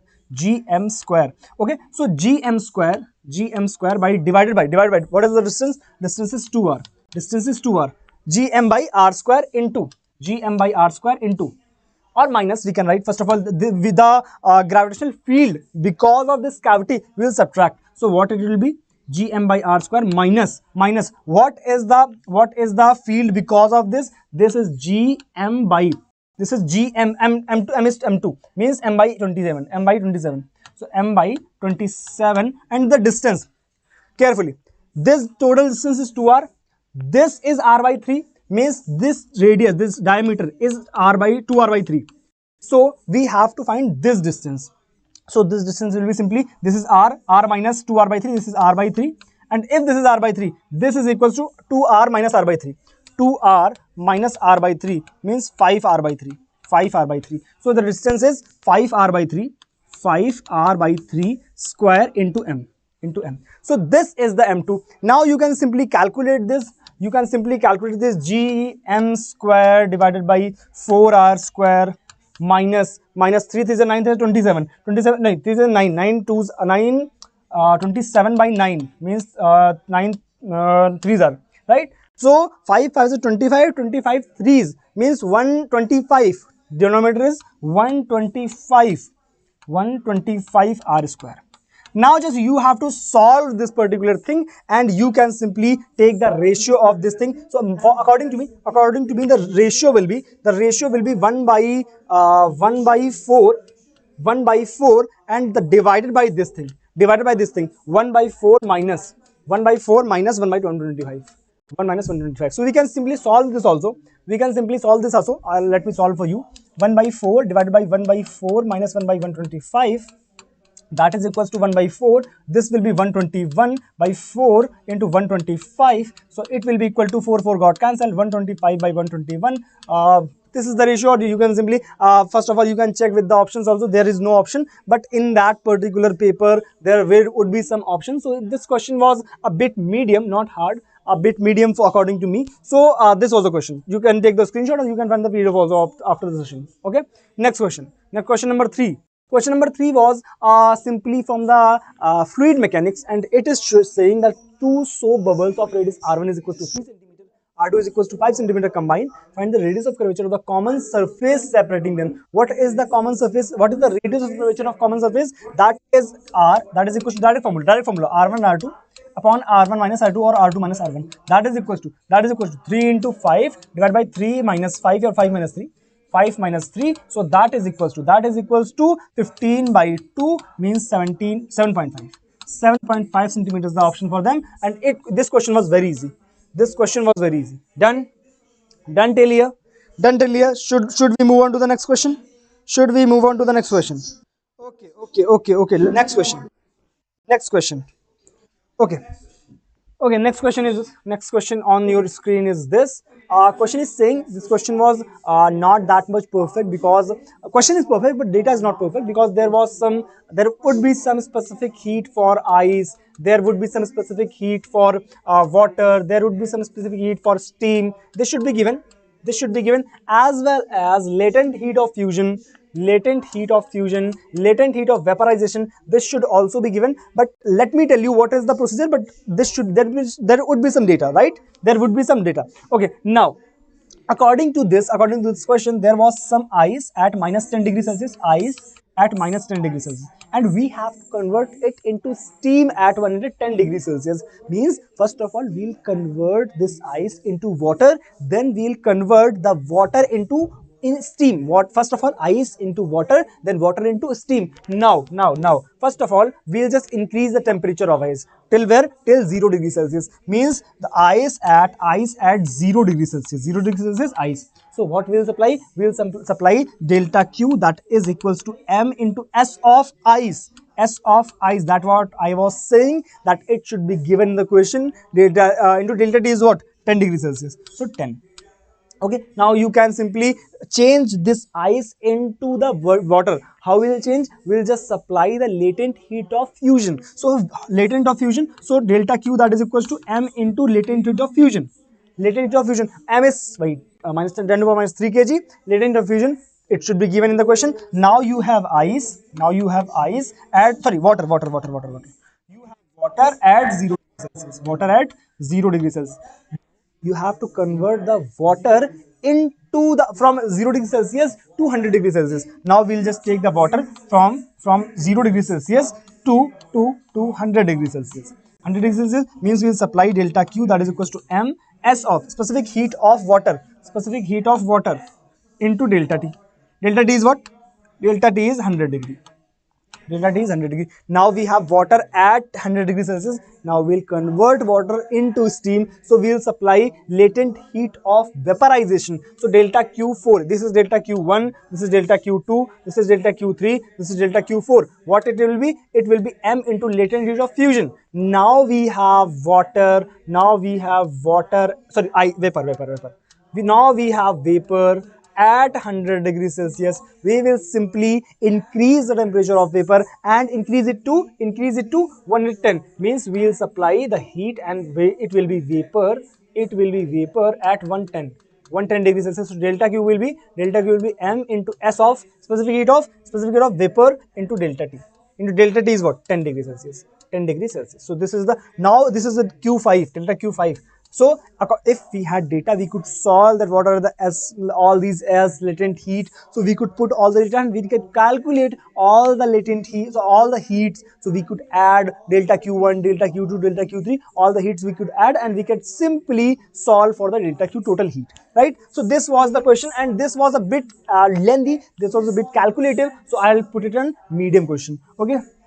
Now next question is from our wave chapter. So it is saying that we have a closed organ pipe and open organ pipe are in resonance with the same tuning fork. The closed organ pipe resonates in the ninth harmonic and the open organ pipe resonates fourth harmonic. If the length of the closed organ pipe is 10 centimeter, the length of the open organ pipe we have to calculate. So we know that the frequency of the open organ pipe, that is equals to NV upon NV. For open it is 4 length of organ. So suppose that it is N1, so it is equals to N2V by 2 for close. 2 for close. So what is close? For close it is fourth, and for open it is ninth. So 9V by 4 LO, that is equals to 4V by 2 LC.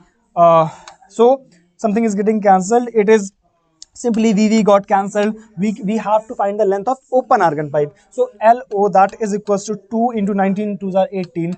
18 LC divided by 4 4 are 16. What is the value of LC? Length of this is 10 centimeter. So 18 into 10 divided by 16.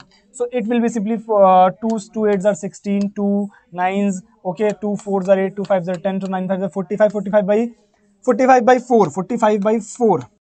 45 by 4, so it is around 11 point something. 11 point something would be an answer. If if we had some kind of options, we could just calculate, but it is a very easy question. We don't have too much calculation, too much concept in this, so it is very easy question. Question number 6. Question number 6 is given like this. We have to find the ratio of heights in the first and last second of the upward journey. We have to find the ratio. Clear done till here? Done. Okay, okay. Okay, now we have to find the ratio of first and last second. So in the first second, time is 1, so we can simply write h1. H1 is that we have to find the heights. So h is equals to ut plus half it square, means u sine theta. U sine theta into t is what?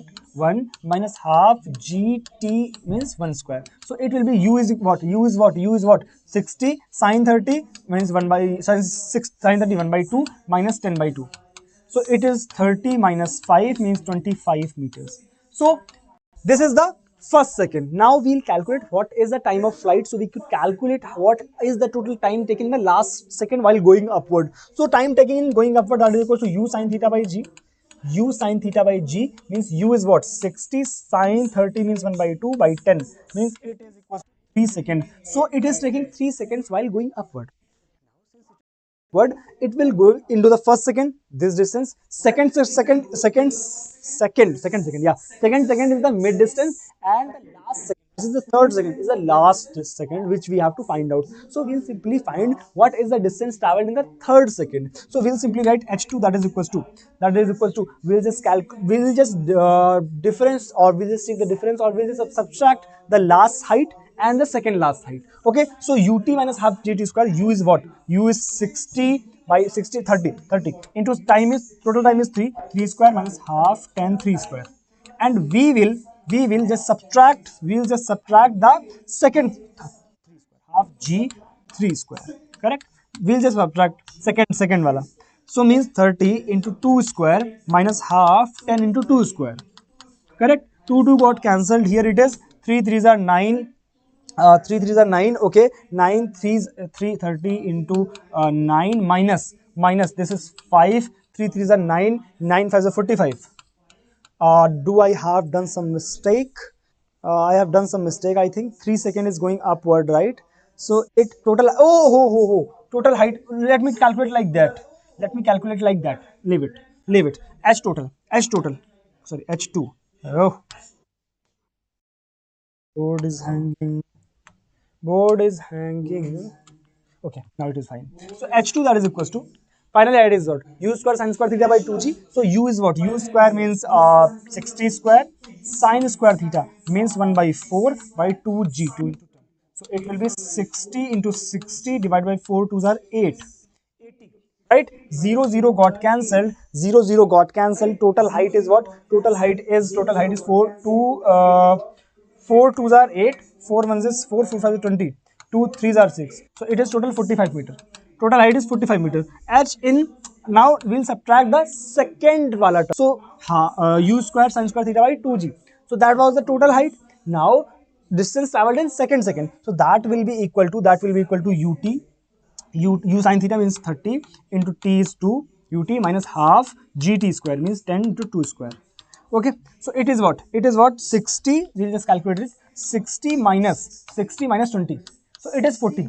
It is 40, right? It is 40. Second, in second, this is h second, this is h third, so that will be equal to 40 meter. In the last second this is traveling 5 meter. It is traveling 5 meter, and in the first second it is traveling 25 meter. So h1 by h2 that is equal to 25 by 5 means answer is 5 meter. Answer is 5 meter. So this was a bit medium question because you have to do such kind of calculation, so it was a medium question. So this is the solution. Okay, next question. Next question. This was some, I think there was some mistake in the figure. I'm not saying that is a mistake in paper, but a student what they are providing the data, I think there is a mistake. There should be the question like this. Question should be like this. Question should be something like this. Means I will just make it further. So this was the first rod, this was the second rod according to me, and this is the third rod. So now this is K1, this is K2, and this is K3. We have been given the data K1, K2, K3. Now we'll just simply calculate the total heat current, I total Q, IQ, that is equals to what? L by Ka. K equivalent into A into delta T is what? 100. 100. So K equivalent, how will we find K equivalent? K equivalent, that is equals to, first of all, these are in parallel. So K1, K2 upon K1 plus K2. K1, K2 upon K1 plus K2. K1 plus K2, right? K1 plus K2 and plus K3. Plus K3. So this is the K equivalent. Okay, now we will just put the data in it. So this was some lengthy. So we'll just assume it K, it is 2K. So what it will be? 2 by 3, 2K by 3 plus K3 is what? K, we'll just put the data. We'll just put the data. K3 is, K is what? K is 60 and plus 135. Plus 135. This is 3 to the 6. This is 40 plus 135 means it is 175. K is 175. Just put the data. L by 175 into A into 100. This is I. Now we have to find the temperature here. So we'll just write the equation from here to here. So it will be simply delta T that is equals to IQ into R total K. K equivalent. K equivalent of what? From here to here. So it is I equivalent is what? L by delta T is what? 100 minus theta. 100 minus theta, that is I equivalent, that is L by 175A into 100. K equivalent from here to here, that is 2K by 3. 2K by 3. Just put the values and you could find the answer. This was the procedure of solving this question. This was the procedure. This was the procedure. Here you can find the theta. Here you can find the theta. Next question. Next question. Next question was from the rotational motion. It is saying that from a sphere of mass m and radius r, a cavity of r by 2 is created. Okay. Find the moment of inertia about the axis passing through the centers of the cavity. Centers of the sphere and cavity means we have to find the moment of inertia about this axis. So we'll just simply write that, suppose that it is m1, it is m2. So m1 is equals to what? M1 is equals to what? Total m, total mass, because it is given as total mass. Now this cavity is cut. So now the mass of the cavity will be equal to m2, that is equals to total mass upon total volume, 4 by 3 pi r cube into 4 by 3 pi r by 2 cube. R by 2 cube. 4 by 3 pi got cancelled. 2 to the 4 to the, and it is m by 8. It is m by 8. Now we have to find the moment of inertia. What is the moment of inertia? I is equals to I1 plus I2.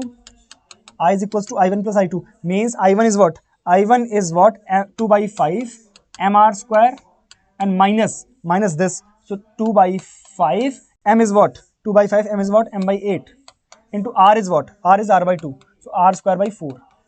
R square by 4. It will be what? It will be 2 mr square will take common.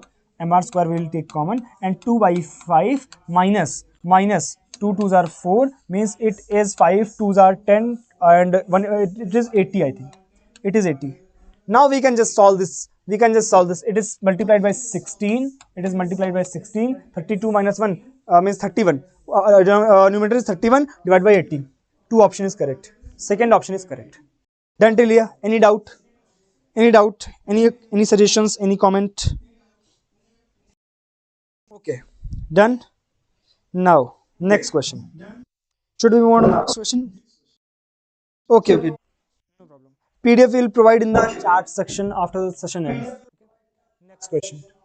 Next question is from current electricity. What the question is saying, a jockey is connected to the midpoint, find current through battery. We have to find the current through battery. So we'll just simplify the circuit first of all. What will be the simplified circuit? It will be like this, because it is connected to the midpoint, means it will be something like this. Midpoint means this total is 1. So this is half, means this is half, and this is connected here.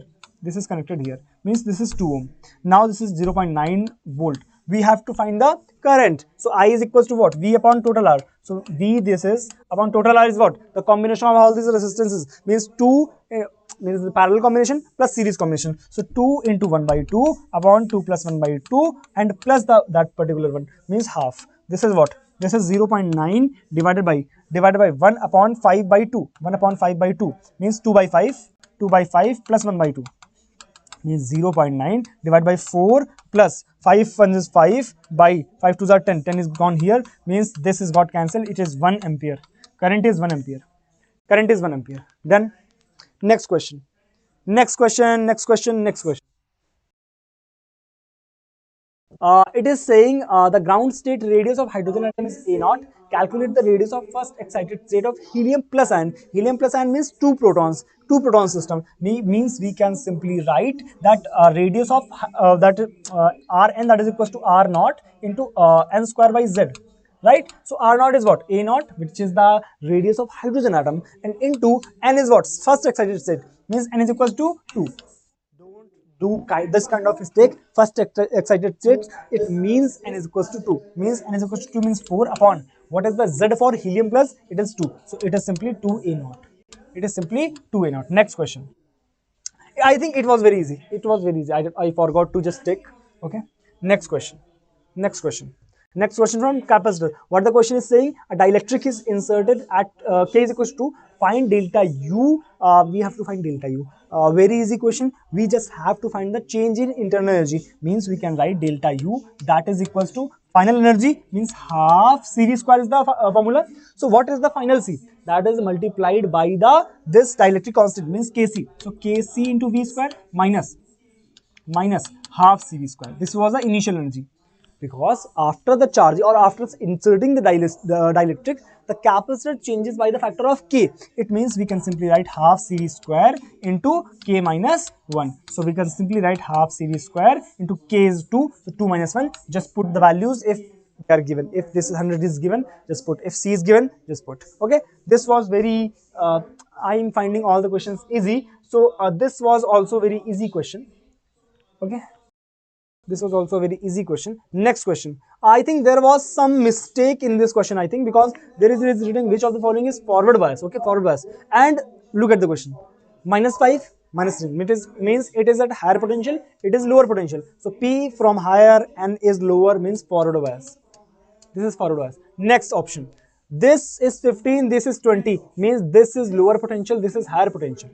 So this is a reverse biased. Next question. This is plus 5, this is minus 10. Means this is higher, this is lower. Means forward bias. Next. This is 0, this is 5. Means this is higher, this is lower. Means it is also forward bias. So I think question was like this. If either it was like which of the following is not forward bias, or it could be asked which of the following is reverse bias. Is reverse bias. Is reverse. So if which of the following is reverse? B option is correct. B option is correct. Done. Any doubt? Or you can confirm also that what the question was asked. What the question was asked. Do you have any clue? There was forward or reverse? Do you have any clue? It was forward or reverse? Have you any idea? Have you any idea? What it was given? What it was given? Have you any idea? Give me a second. Give me a second. I think my light is very low.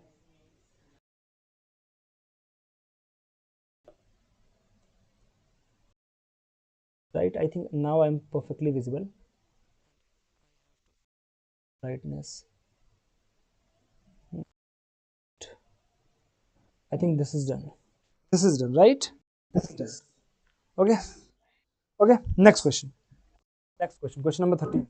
Question number 13. It was saying the electron in the ground state hydrogen atom has the orbit radius of this, while that for the electron in third excited state is this. The ratio of the de Broglie wavelength of the electron in the ground state to that of in the excited state. So we have to find the radius of de Broglie wavelength. Lambda is what? Lambda is h by p, and p is what? Mv, and we can write mvr, that is equals to nh by 2 pi. Means mv is equals to nh by 2 pi r. Just substitute. So lambda is equals to what? Lambda is equals to h by nh into 2 pi r. So h got cancelled. It is 2 pi r by n. So we can write lambda 1 by lambda 2, that is equals to r1 by r2 into n2 by n1. Correct. So we just have to substitute the value. R1 is what? R1 is this. 5 by 5.3 10 to power minus 11 into N2. N2 is what? N2 is the third excited state. N is equals to 4. So 4 upon R2 is what? R2 is 8.48 into 10 to the power minus 10 into into R1 is what? R1 is ground state, means n is equals to 1. N is equals to 1. It means it would be something like, I think 5 3s are 5 4s are 28. This is something. This is something. We have to find the ground state to lambda. Okay, right? Okay. So it will be 10 to power minus 1. 10 to power. Do I have done something wrong? Third excited, it is correct. The Broglie wavelength of excited state. Yes, no. It is okay. It is okay, right? NH by 2 pi r. So 2 pi r got upward. So n r1 by this. So we can simply write. We can say 5 4s are 20. 20 point. I think there is. I think I found the ratio opposite, right? Ground state to the excited state. The ratio of the de Broglie wavelength. I think ratio would be 4. I think I've inverted the things, right? De Broglie wavelength. De Broglie wavelength MVR. MVR. So lambda is equals to h by mv is what? nh by 2 pi r. nh by 2 pi r. 2 r got upward. So upon 1 means 1 is upward. It is 4. I think it would be 4. It will be 4. It will be 4. Right. So 53 by 0.8. Yeah, it would be 4. Answer would be 4. Answer would be 4. Then next question. Next question was from basically this is the energy radiated as energy. Okay? This is from that black body radiation. So we can simply write energy radiation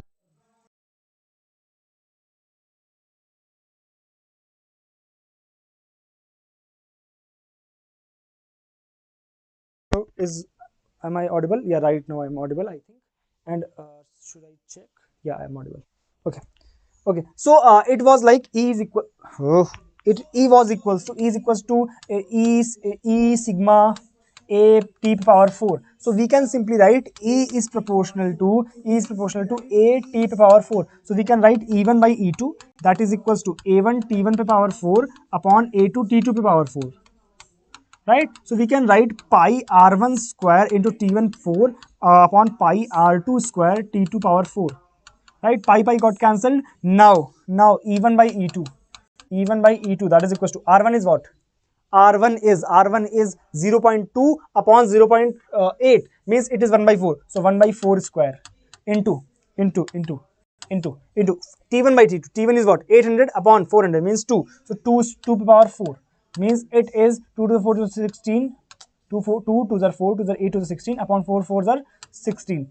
Okay, that should be. I have, this is 800, this is 400, so it is divided by 2, that is equal to this. Okay, so now this is radius is 0.8, so 0.2 divided by 0.8, this is 0. This is 4, so 4 is square and this is equals to 8. So I should write, first of all, this is r1 square.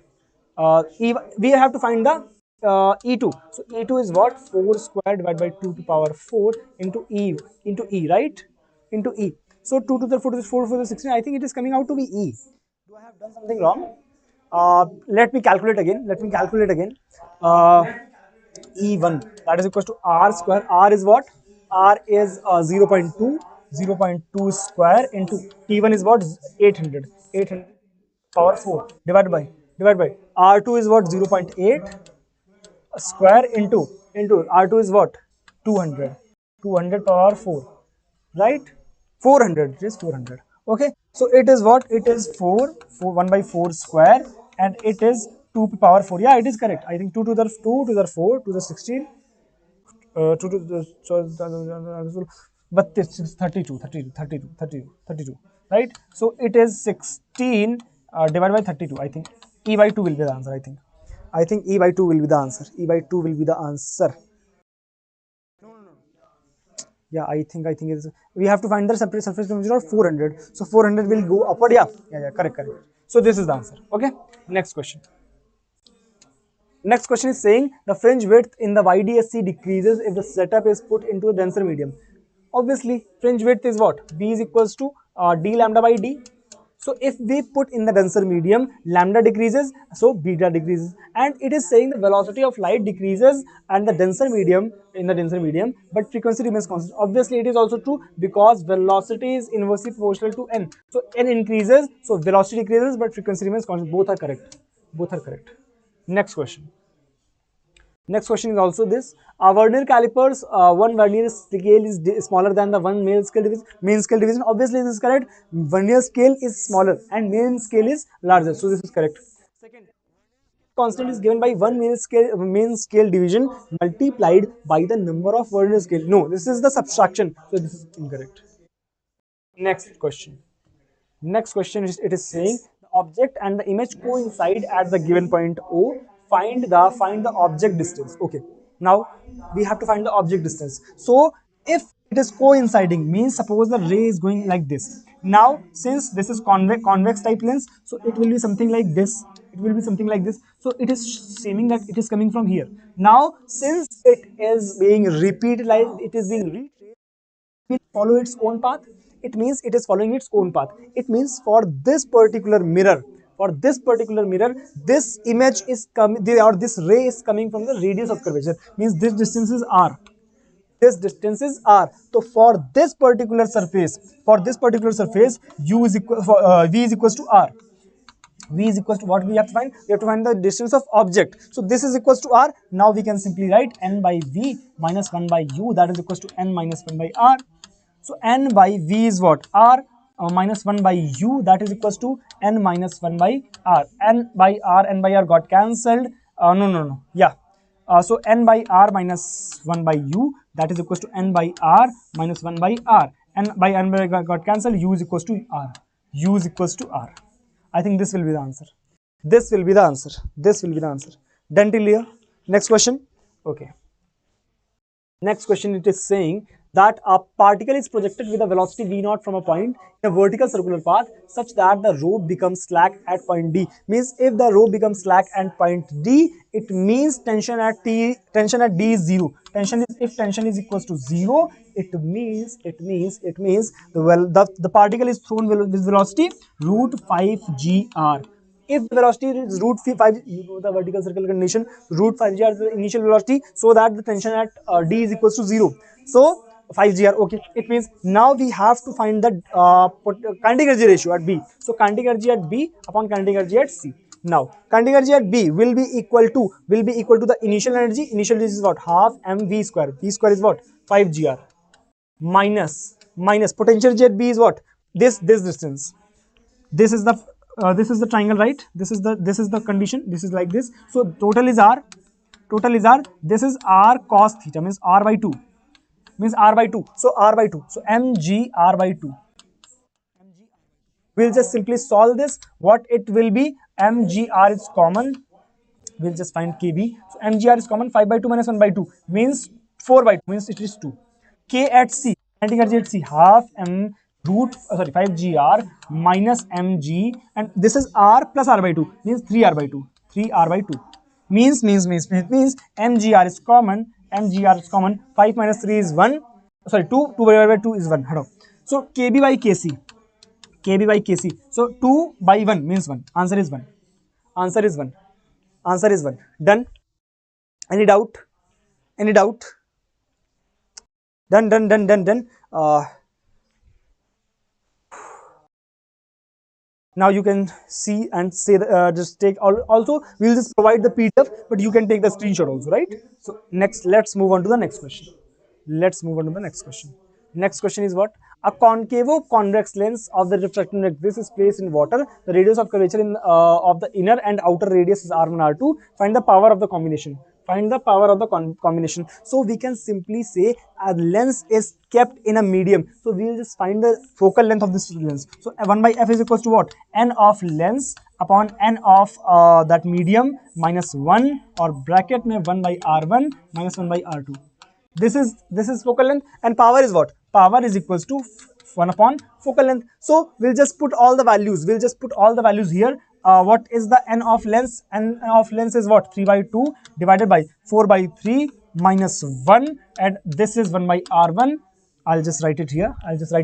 So this is 9 by 8 9 by upper is 4 by, yeah, 9 by 8 minus 1 and bracket 1 by r1 minus 1 by r2.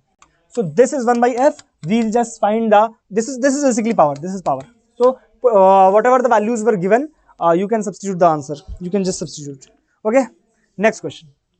Next question. Next question is this. A line charge of length a by 2 and charge density lambda is placed along the edge of a cube. Find the flux through the cube. So flux through the cube is what?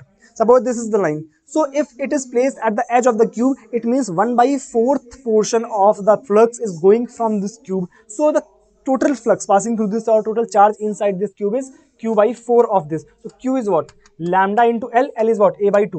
So total what is the flux? Phi e, that is equals to q in by epsilon naught. Q in by epsilon. What is Q in? Lambda A by 4, or 4 2s are 8. So lambda 4 2s are 8 epsilon. Lambda A by 8 epsilon naught. Lambda A by 8 epsilon naught. Done. Should we move on to the next question? Next question is what? Next question, it is given as a light of wavelength 525 nanometers is incident on cesium. Phi is equals to this, lithium is this. Then electron is emitted from which element? Okay, electron is emitted from which element? Wavelength is given this. Okay. So first of all, just calculate the incident energy. Incident energy is what? Hc by lambda. Hc is what? 1240 ev nm upon 525.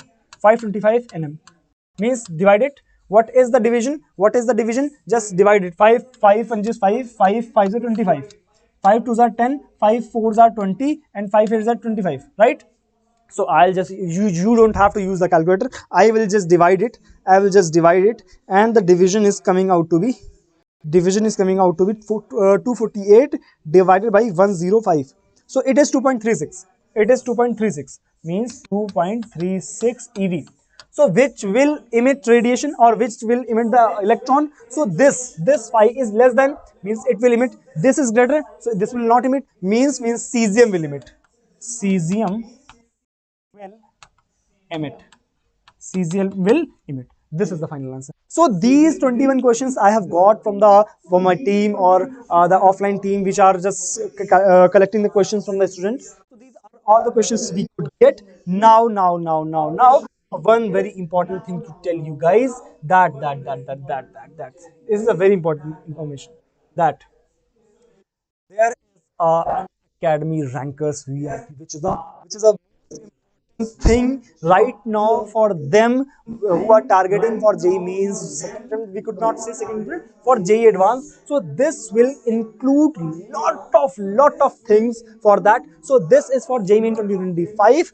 There are like legendary faculties, MC sir, and your upcoming Janardhan sir, and one biggest reveal which is coming out to be very soon. So this is a legendary faculty, and these are the features. This is at just at rupees 19,999, and these are the lot of features for that we are rank producing educators with 1 to 150 session. Means you have just very small batch of 150 students, and you can ask the doubt with the camera feature also. So interactive two-way classes for the real-time doubt solving. You can just simply connect the teacher. Teacher will just say that you can just connect to me. You can ask the doubt with the camera also.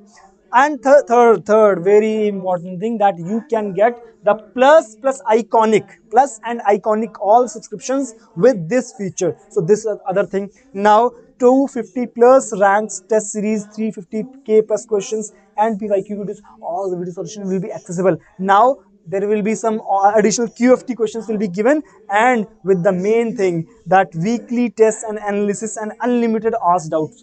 There was some limitation in the iconic also, but in this Unacademy VIP there is no limitation. So this is all about this. And next thing, Unacademy champ.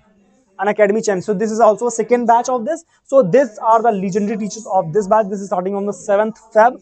So this is the champ batch. And the second thing, the features of this also, the almost similar, that rank producing educators, personalized batches, and all those features are almost similar. So this is also this is complete access to, plus all the features are almost similar. Okay. Now one major thing I have to tell you, that there is a rank predictor. Very very good thing, because it is very free. It is free of cost, first of all, and secondly, it can tell you the rank according to the shift also. So what is your shift and what is the what you got, or what, how you have like entered in all the things you have entered, all the data, the shift, you can predict your rank according to the toughness of the shift.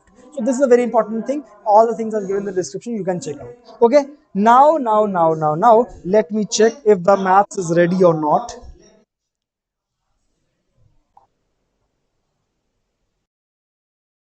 Give me a second.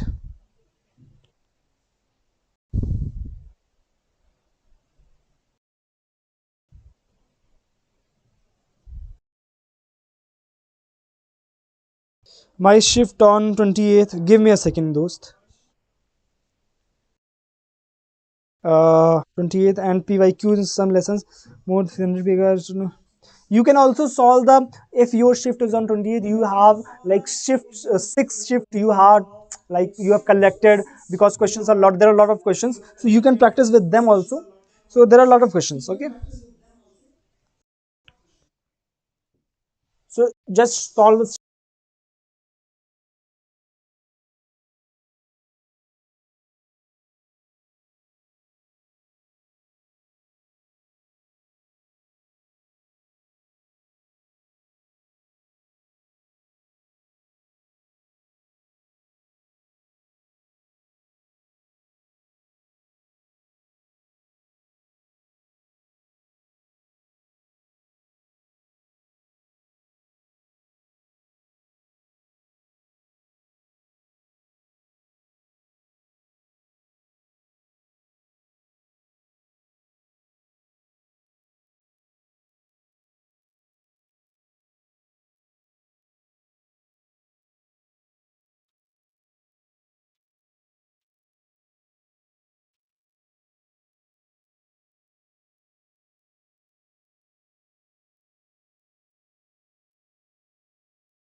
Hello, hello, hello. Am I audible?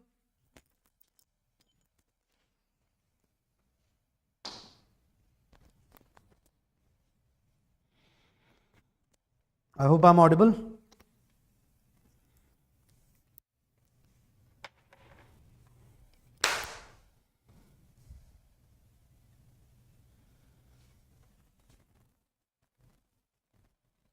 Hello.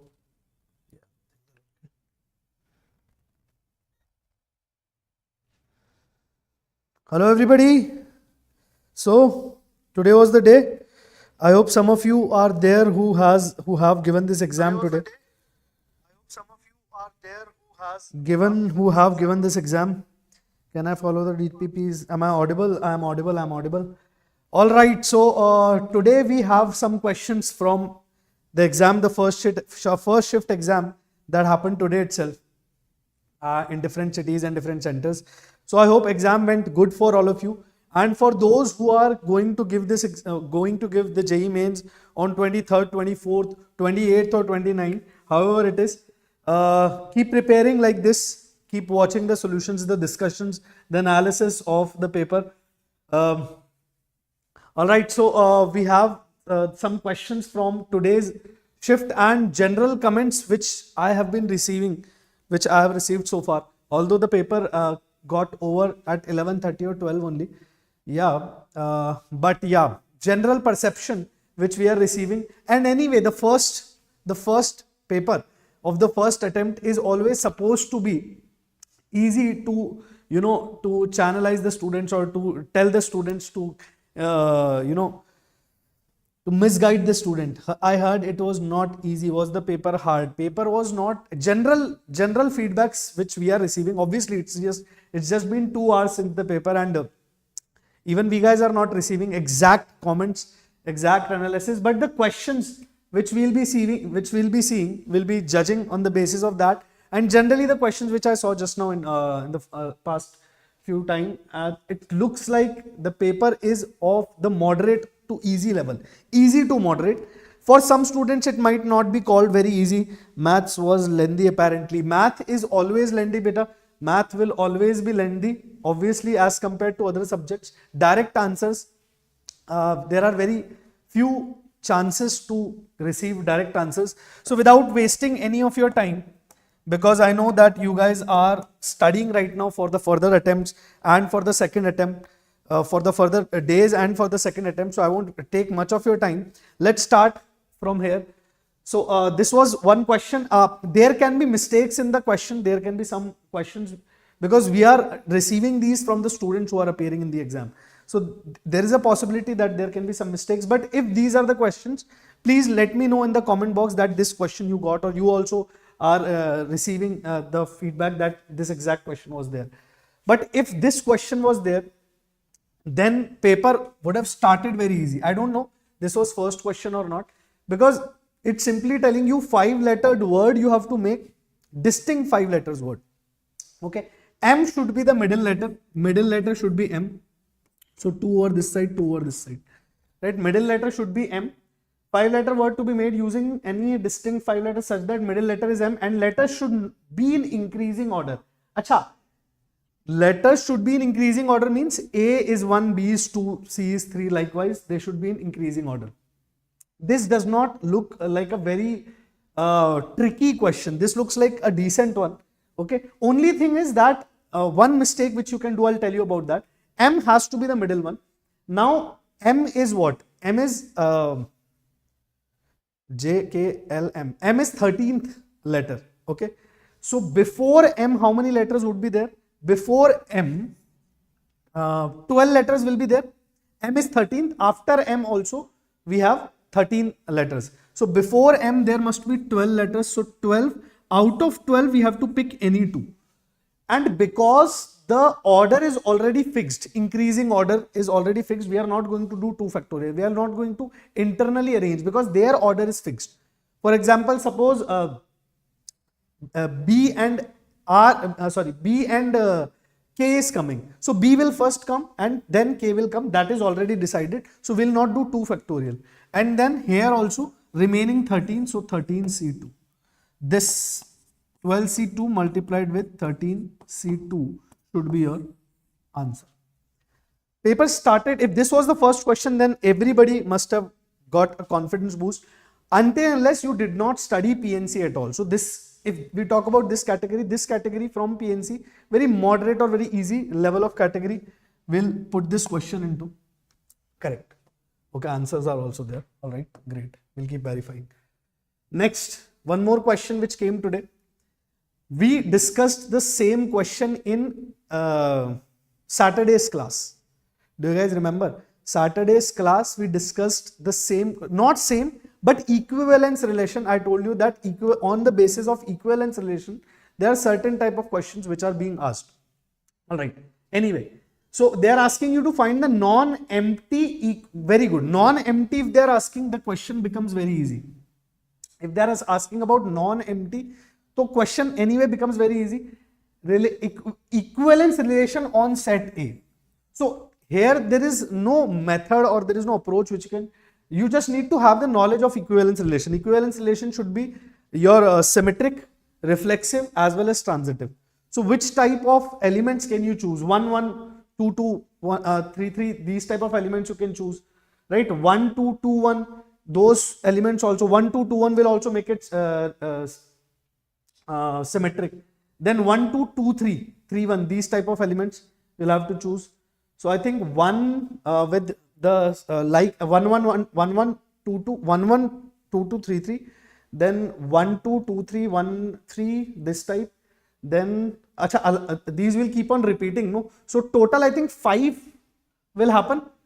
One with one with single, these ones only, repeated ones. Then for making it symmetric, 2 ways for making it symmetric and 2 ways for making it transitive, right? So 2 plus 2 plus 1, total 5 non-empty. Non-empty only we are making. 1 1, okay, 1 will happen, 1 1 1 2, then I think 5 only. I'm not recollecting anything else so far. 1 1 1 2 1 3 1 5. Yes, I think 5 only. I don't think any other possibility is there, because right, this is how you are going to make. Okay, let's here 3 elements you'll have to fix over here. Then symmetric 1 1 1 1 1 1 1 1 1 2 2 3 3. Okay, 1 2 2 3 3 1. This is 1. So symmetric reflexive also will be able to make 1 2 3 here, 1 2 3 here. So 2 ways to make it symmetric, 2 ways we can make it transitive, and 1 way reflexive only 1 way. 1 1 1 2 1 1 2 2 3 3. So 5 ways. Yes. Do you give me go ahead on that? 5 ways totally. Correct? Because 3 you'll have to take along the diagonal. Na? 3 to definitely you'll have to take along the diagonal. So total 5 ways, I think. This type of matrix you can make non-empty equivalence relation. So 3 you'll have to take it along the diagonal so that they remain transitive as well as symmetric. Sorry, reflexive as well as symmetric. For reflection, you'll have to take 3 along the diagonal. So no other possibility other than 5. I think not more than 5. 5 would be the correct answer for this one. You can count, right? You can simply count 1 1 2 2 3 3. That will be one set. Then along with them 1 2 2 3 3 1. That will be another set, right? So these, how many types of set are possible for which they'll be symmetric, transitive as well as reflexive. So there are 5 possible ways in which you can do it. Anything, any discussion, anything you want to say? Chaliye, 5, correct, great. Chaliye, let's look at this question. This looks like, so last question, I think if you have a simple basic knowledge of equivalence relation also, no, and transitive, symmetric, how to make a 3 cross 3 transitives and symmetric, then you'll be able to attempt. Let's look at this. This looks like a heavy one because obviously integration is involved. 0 to pi by 4. Questions are not clearly visible. F of x dx. Okay. So, all right. So I1, I think I1 will be easier to find because I2 will have to use product rule. Actually, by parts, integration, so by parts you'll have to use. But let's say I1, what is going to be I1? I1 will be 7 tan of x, same thing, no? Same f of x dx. So what will our I1 become?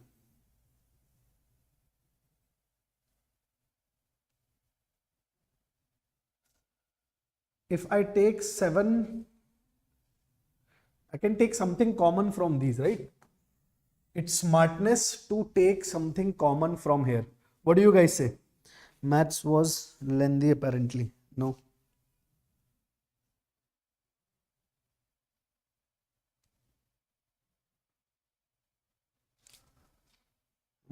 So this will become 7 tan to the power 6x minus 3 tan square x if you take common, and what will come here? 1 center 10 to the power 6x minus 3. If we create the factors, simple factors, 1 plus tan square x will come here, right? This will your f of x become, not I1. This is your f of x becoming. Take common and I think this only will be getting. Check once. Yes, sir, 5. Okay. So I1, I think, will come out to be simply, I think 0, right?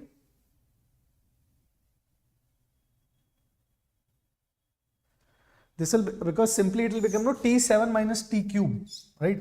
This will I1 will simply become your same function. So it is going to become 0 to pi by 4 tan to the power 7x minus tan cube x. Direct it is coming. Minus 3, minus 3 tan square, right?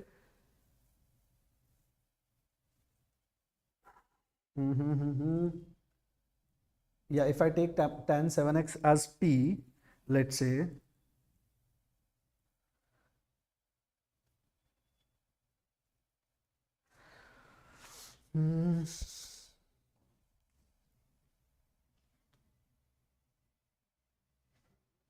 something should come out common. Tan 6x if I take common, so 1 plus tan square x, no problem. That is okay. And 3 tan to the power 4x minus 3 tan square x it is coming.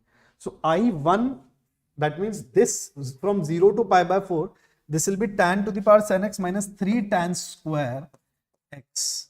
So I1 directly will come out to be equal to 0 from 0 to pi by 4.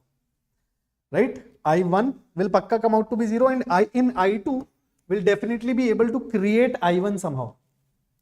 Do you think so? Will be definitely be able to create I1 in I2 somehow.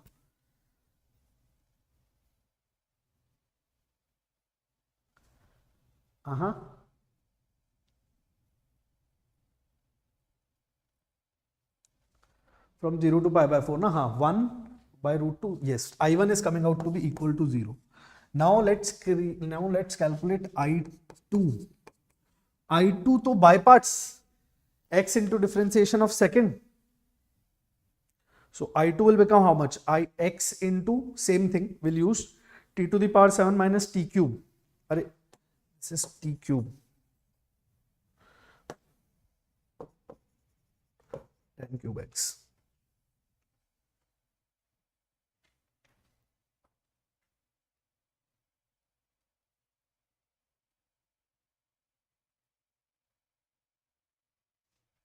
And I2 will come out how much? Same thing, tan to the power 7x minus tan cube x, all right, multiplied with, minus, this will be the integration of this into x also we'll have to do, minus tan integration of this, so tan square minus 1 into tan square plus 1. In I2 I am just applying by parts.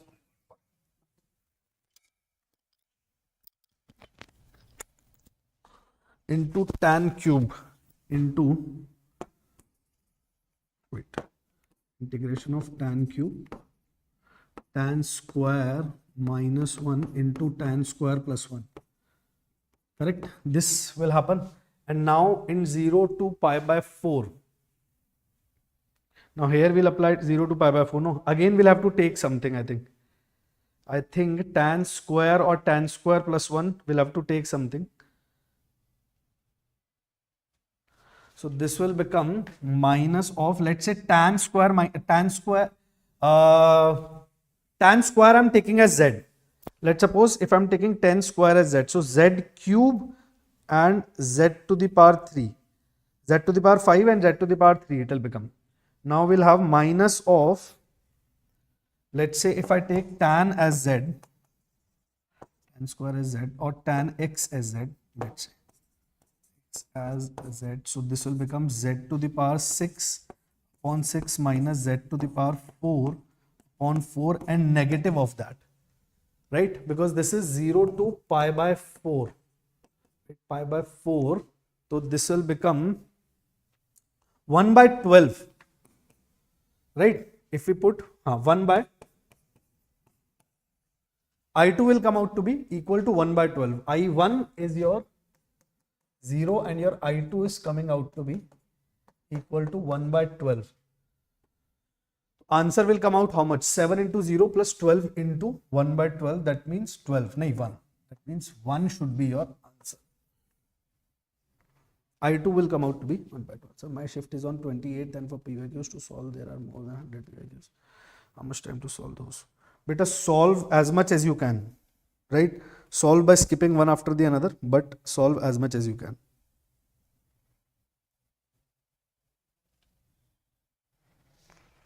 Right? If you take tan x equal to z over here, your final integration will come out to be like this. 1 by 12 will be your I2. I think 1 should be the answer. Let's check 1. Let's come on to next. This looks like a quadratic equation question. This question was good. The last one was good. Integration was not heavy also, but yeah, a little time taking, you can say. That's how we can rate this. Let's look at this one. Have a look at this one.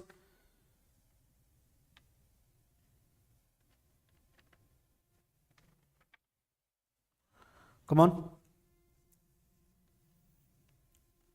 I think taking log only is the first go. Looks like an easy question. But taking log would be your first go, I think.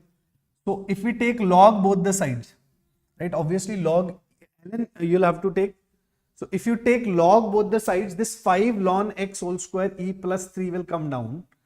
But this plus 3 should be with the power or with this. I'm being dicey over here. Okay, let's see. So this will become 5 into ln x whole square plus 3. Right? Ln e base e will become 1. This will become 8 into ln of x. So quadratic we are getting simple. 5t square minus 8t plus 3 equal to 0. Right? Correct only we did, na? No mistake. And here we'll get t minus 1 and t 5 plus 3 6 7 4 2 15 5 3 minus 5 minus 3. So t minus 1 and 5t minus 3 will be your factors. T minus 1 and 5t minus 3 should be your factors. So t either will be equal to 1 or t will be equal to 3 by 5. What are they asking? Then the product of all real values of x. So what is t? T so we have taken as ln x. So your ln x is equal to 1 or ln x is equal to 3 by 5. So all real values, to multiply them, x will be equal to 1 plus 3 by 5. That means 8 by 5. Product of all real values. No, x1 into x2 they want to know. So when you'll multiply these two, x1, x2 will come out to be equal to 1 plus 3 by 5, that means 8 by 5. I think should be the correct answer. Product of all real values. E to the power 8 by, obviously, e to the power 8 by 5. E to the power 8 by 5. Product of ln you have taken, na? So e to the power 8 by 5 will be the product of all real values. Okay. So far the questions which we saw, one question was of a little better category, but remaining we are getting okay only. This question looks good.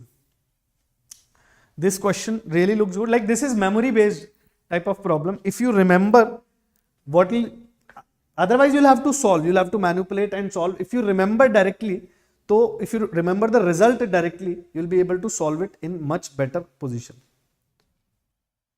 Come on, have a look.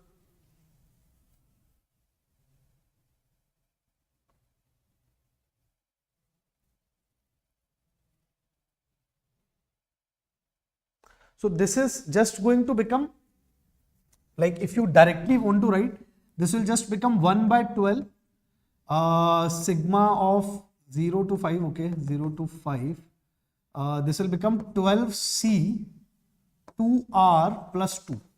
Directly you can write, right? Because 12 is being multiplied and divided. If we multiply and divide 12 factorial, then we are directly getting this thing.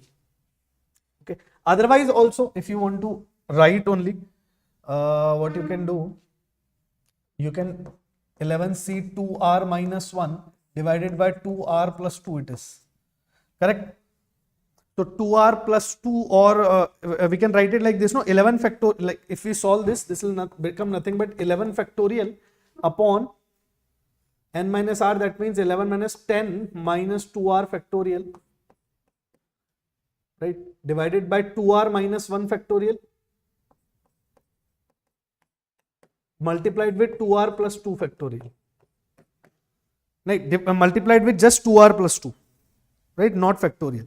Here there will be no factorial. Here last term there will be no factorial. So if you multiply and divide by 12 in the numerator and denominator, this is written over here. So if you multiply and divide by 12, what will you get?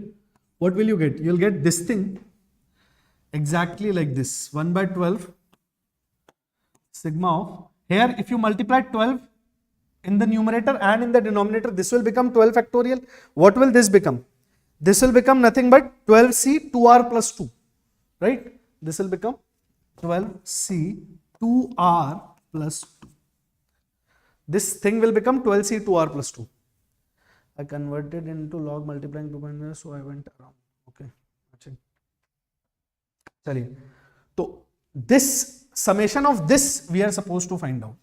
Summation of this thing basically from r equal to 0 to r equal to 5. This, only this much is the calculation. If you can come from this to this, then there is no problem. Multiply 12 in the numerator and denominator, you are getting exactly this. Now what? Now 1 by 12 over here, and this is nothing, this thing only. We'll open it, 12c 2r plus 2, 12c 2 plus 12c 4, like this, 12c 10, 12c 12. This is what it is asking.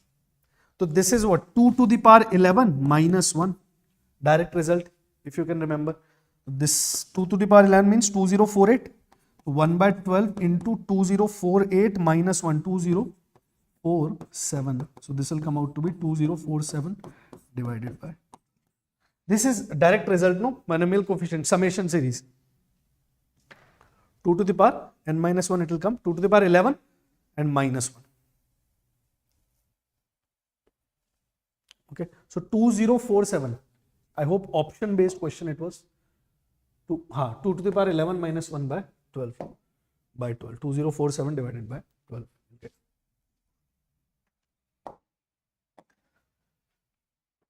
Shortest distance question. Again, one more thing which has come from the Shore 50 questions. I made you do this question.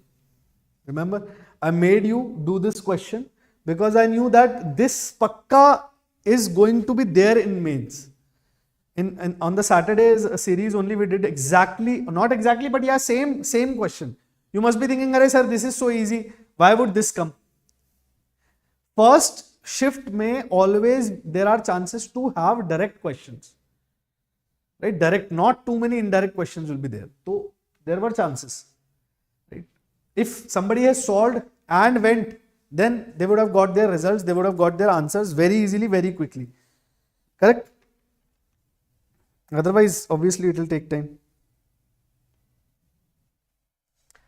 चलिए तो shortest distance between two lines. Obviously, first of all, we'll check whether the lines are parallel or not. So 2 by 7, 3 by 8, 4 by 2, not parallel. Then what we'll check? We'll check skew lines. Obviously, these are skew lines. Then let's say this is P. This is Q. Let's say this is A line, this is B line. Right? So what is the formula? Right? Cross normal vector divided by mod of normal vector multiplied with AB vector. Projection only, no? AB dot n vector normal vector divided by magnitude of the normal vector. So first we'll have to find the normal vector. So this line, if we see it is passing through 1, 2, 1, and this is passing through minus 2, 2, minus 1. So we can make A vector and B vector, and then we can find P cross Q also. Not a problem. So okay, let's make P cross Q first. So I, J, K, to 2, 3, 4 and 7, 8, 2. This is what we are going to have. Right? P cross Q we are trying to make over here.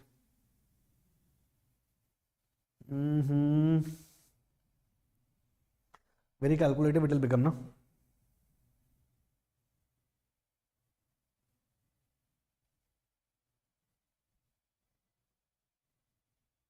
तो A vector and B vector I cap, A vector and B vector, let me write. A vector will become I cap plus 2 J cap plus K cap. B vector, let's say, is going to become minus 2 I cap plus 2 J cap minus K cap. नहीं, हाँ, minus K cap. ठीक है, तो A cross B, A minus B cross normal vector, तो we have written this is going to be our normal vector. This is your normal, okay, divided by this, divided by magnitude weight. So let's calculate this. How much is this becoming first?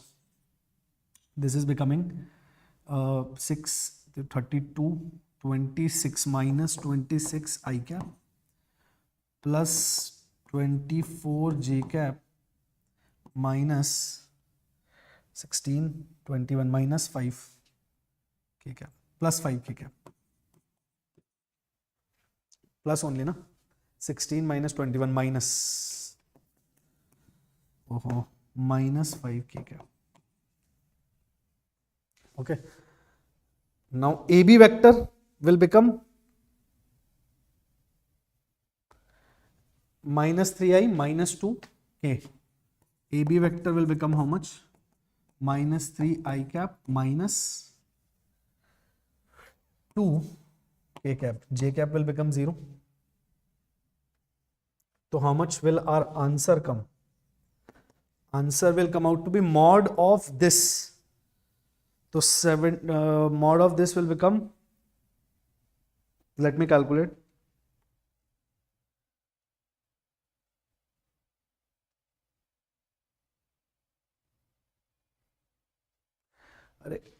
Mod of this will become very big here. AB dot with this one is becoming 78. AB dot with this one and divided by mod of this. So AB dot with this one will become 78 plus 10.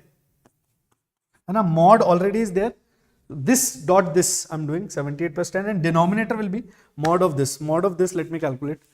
Calculate quickly. 26 17 1200 and plus 25 1277 1277. Mod, so square root. How much are we getting? 88 divided by mod of 1277. Right? First we'll find AB dot with this. That will become our numerator, and denominator will be mod of this. That's the formula. That's the way of finding. But answer is coming out very weird. Let's check. Answer is not given. Answer is not given. Verify the answer once again. AB you have, normal vector you have. AB dot with this divided by mod of this. That's it. I converted in log and multiplied 2.3. I went so hard. No problem. Okay. Do you want me to check the calculation? Anybody who's watching, can you calculate and confirm, please?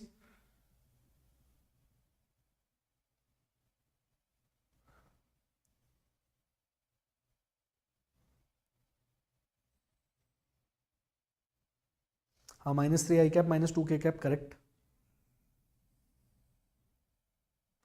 I think things are correct. Just check this. There should not be any mistake in this. 3 I cap minus 2 K cap.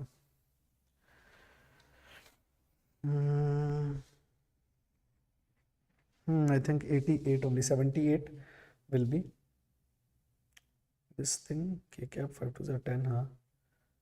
Yes, correct. I think it should be correct. Okay, let's move ahead. Proactive. All right, great. Answer is not there. We'll have to check. Bag contains, this looks like probability and PNC. Bag contains 6 black balls and 4 white balls. A bag contains, why is this question not clear, man? The screen, okay. A bag contains 6 black balls and 4 white balls. 2 balls are drawn without replacement here this is important, without replacement, find the probability that both the balls will be black. Easy only, right? Easy. This so in fact I would say if you have studied a little bit of PNC and probability also, right, then also you will be able to understand this question and will be able to solve this question. Simply 6C2 divided by 10C2 will have to do. Correct? 6C2 will be, both will be black, divided by 10C2, total number of outcomes that we can have. 2 balls will have to draw without replacement. A bag contains 6 black balls, correct. 6C2 yes, 6 black balls, 2 balls, probability that both will be black. So 6C2 by 10C2, I don't think there is any trick in this question. Let me read it again. Box contains 6 black balls and 4 white balls. 2 balls drawn without replacement. So both will have to choose from black only. If both will be black, so 6C2 is the chances for both black balls to be chosen. And these will be the number of ways. And total number of ways will be 10C2. Let's check. 60C2 and 10C2. Kitna 15, I think 62, no, 45 will be your 10C2. What will be 6C2? Answer is correct. Answer is correct. Calculation you guys do. I think 1 over 3 or 15 ratio 45, 15 over 45, I think you'll get. Somewhere around that. Chaliye, let's move ahead. Right? Simple question. This we can put easily in an easy category. Why? Because it's the question itself is speaking for it, for the answer. Simple category. Given that A1, A2, A3 are in GP such that this is one question. I hope the questions are exactly the same which you guys are also receiving. Some questions can be a mismatch, not a problem, but yeah. Given that A1, A2, A3 are in GP such that A1, A5 is 28, A2, we did this type of question also in Saturday's class. So 3 questions. So far I have got in the shift 1 paper 1 itself, which have come from the Saturday's class. But anyway, see, at the last moment there is no point in doing very difficult and very tricky questions. Easier questions with good approach and handling will always benefit you. A1, A2, A3 are in GP such that A1, A5 is 28, A2, A4 is 29. Okay, so A1, A5 product is given to you. That means A into AR to the power 4 is given to you equal to 28. So A square R to the power 4 is given to you equal to 28. And then A2 plus A4 is also given to you. That means AR plus AR cube is given to you equal to 29. I think calculative it can go, but I don't think any other problem will be there. Okay. Do you think A square, if we can cancel, the problem will become easier, right? But A square, how will we cancel? AR can come out common from here. 1 plus R square equal to 29. All right. Okay, let's square. A square R square 1 plus R square whole square equal to 29 square is 841. 841 will be this. So now divide these two. If we divide these two, what do we get? R to the power 4, no, R square will get cancelled. So R square 1 plus R square will be equal to, what happened? R square 28 divided by 841.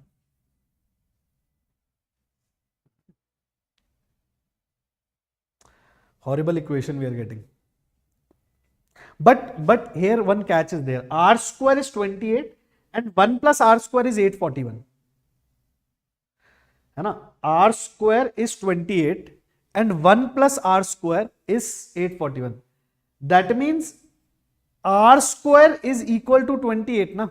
Why? This is whole square. This is whole square over here. Okay. This is whole square. 1 plus r square whole square is 841. So r square has to be 28 na. Can I simply say r square will be 28 over here? Obviously 28 plus 1 29 square is 841. R square is 28. So I think here you don't need to solve. You can simply write r square is 28. But is that helping us? What do we need to find? We need to find a r to the power 5. So a we will need first of all. A we will need, from here we can use a. A will come out to be, a square will come out to be 1 by 28. R square is 28. So R square का square 28 square, तो 21 by 28 square root of 1 by 28 a will come, right?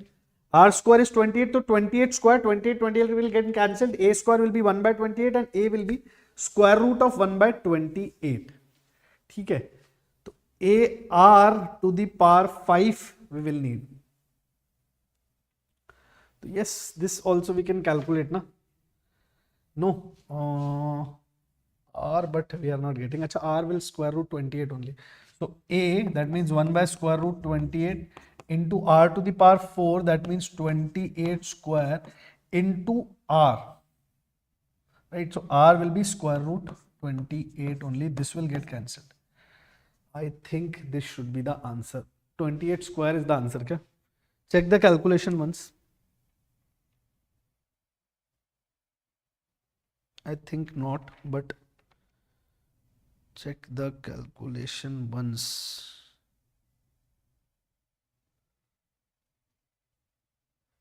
(28 square). What is 28 square? 7, 8, 4. Answer should be 7. Answer should be 28 square, right? Just check once over here. यहाँ से here I did correct. No, r square will come out to be 28.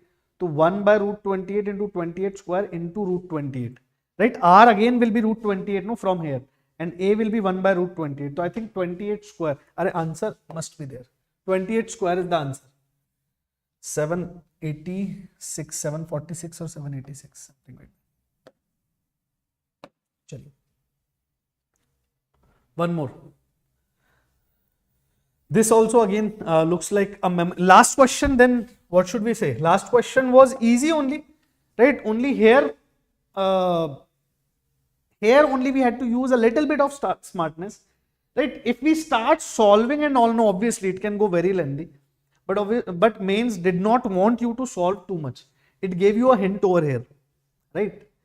Rest you could go on solving also. By solving also answer will come, but it will take definitely a lot of more time. I also got the same. I calculated, confirmed. Great, amazing. You gave the exam today, kya? What reactor?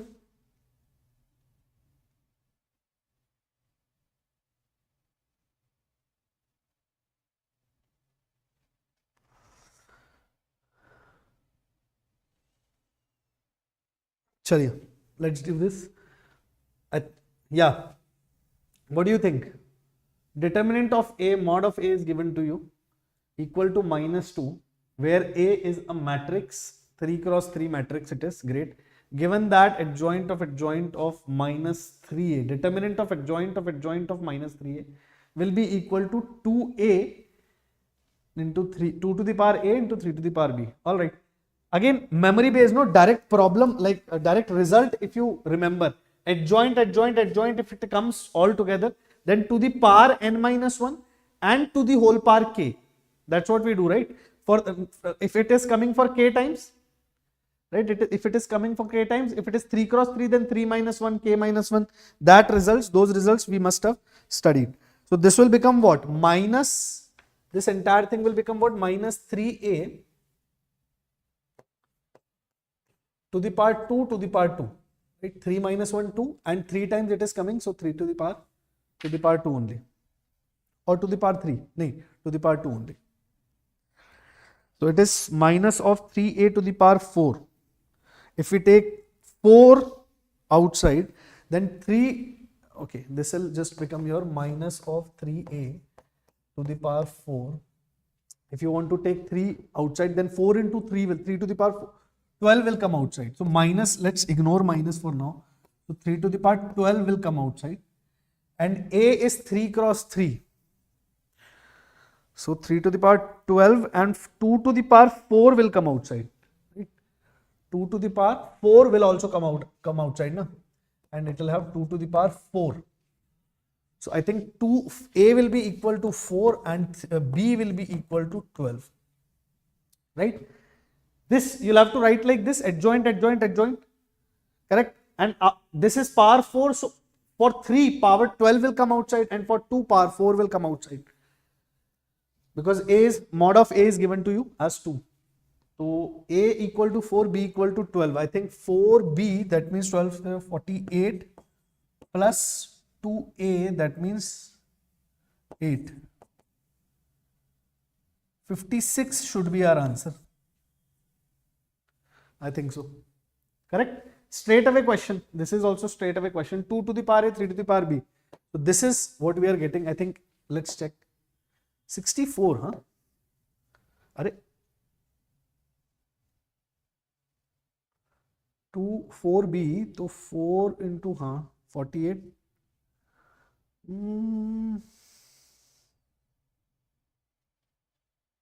B to correct I'm doing here. B is 12 only. Where are we doing mistake? 2 to the power 2, 4 will come out. So 3's power will come out as 12 and A's power will come out as 4.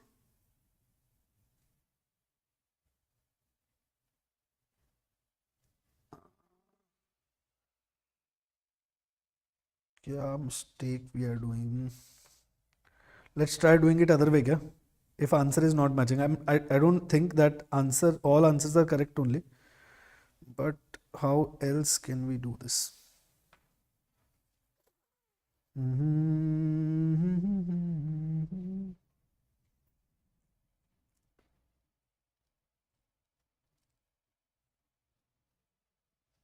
I think 56 only, not 64. 48 plus 8, 4B plus 2A, 3, 12 बना, 2, 4 ही तो बना.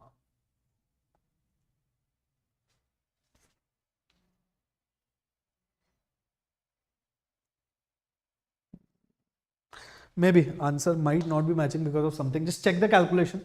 You know the property also. Straight question this is. Just match 2's and A's powers.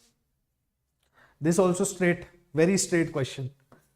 Right? This is also very straight question. Only thing you need to know after looking at this, you should know that they are making a unit circle. That means circle with radius equal to 1. Last question, why 64? I'm still thinking, why 64? How come 64? 3, 12, 2, 4 correct to here.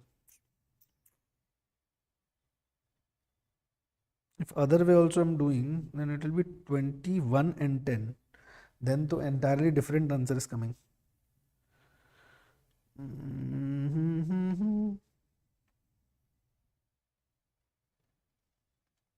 Oh, no, anyway, we'll come back at this. Leave it. So here argument Z1, all 3 are given to you. Right? You just have to put the values. All the 3 arguments are given to you. So you can locate on the system, no? Coordinate system. Right? Unit circle Z1, Z2, Z3 all are lying in a unit circle. Z1 is given to you, Z2 is given to you, and Z3 is also given to you. Right? All the complex numbers are given to you. So Z1 minus pi by 4. So it will lie somewhere over here. What will be the coordinates? 1 by root 2, comma minus 1 by root 2. Correct? Z2 is 0. So 1 comma 0. This is your Z1. This is your Z2. So the coordinates will become 1 comma 0. And what will Z3 become? Z3 will become 1 by root 2, comma 1 by root 2. Cos theta, sin theta. Correct? This thing you guys totally remember. And now just put these values over here and you'll get the answer straight away. Right?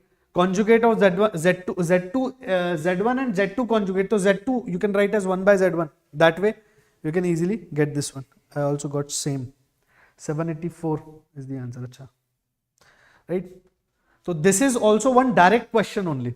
Very rarely, if you have not studied the rotational part of complex number, no, then only you can take time in this, or you can get confused in this. Otherwise, this is a direct question. All the three values are given. You just have to put it over here and you'll get your answer. 5 minus 2 root 2 should be your answer.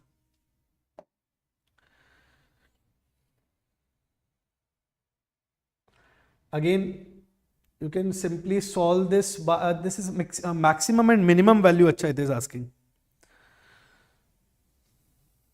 maximum and minimum value, it is asking. So 16 sec inverse of x whole square and cosec inverse x whole square. We'll have to form some quadratic, and obviously maximum and minimum with quadratic, if we are able to form, then we'll be able to find out what are the maximum and minimum values of this function over here. Correct? If we can form the quadratic over here, then we can find the maximum and minimum value of this function without any doubt. So let's try to do that. 116, how can we write? Sec inverse x. So 1 minus t, pi by 2 minus t. If we take this as t, if we take sec inverse x as t, let's say we take sec inverse x as some t. So this function will become what? Function will become 16t square plus pi by 2 minus t, because sec and cosec are connected. Even the inverse function 16t square plus pi by 2 minus t whole square. So now we have our quadratic in terms of t. Now where does t lie? What is the interval of sec?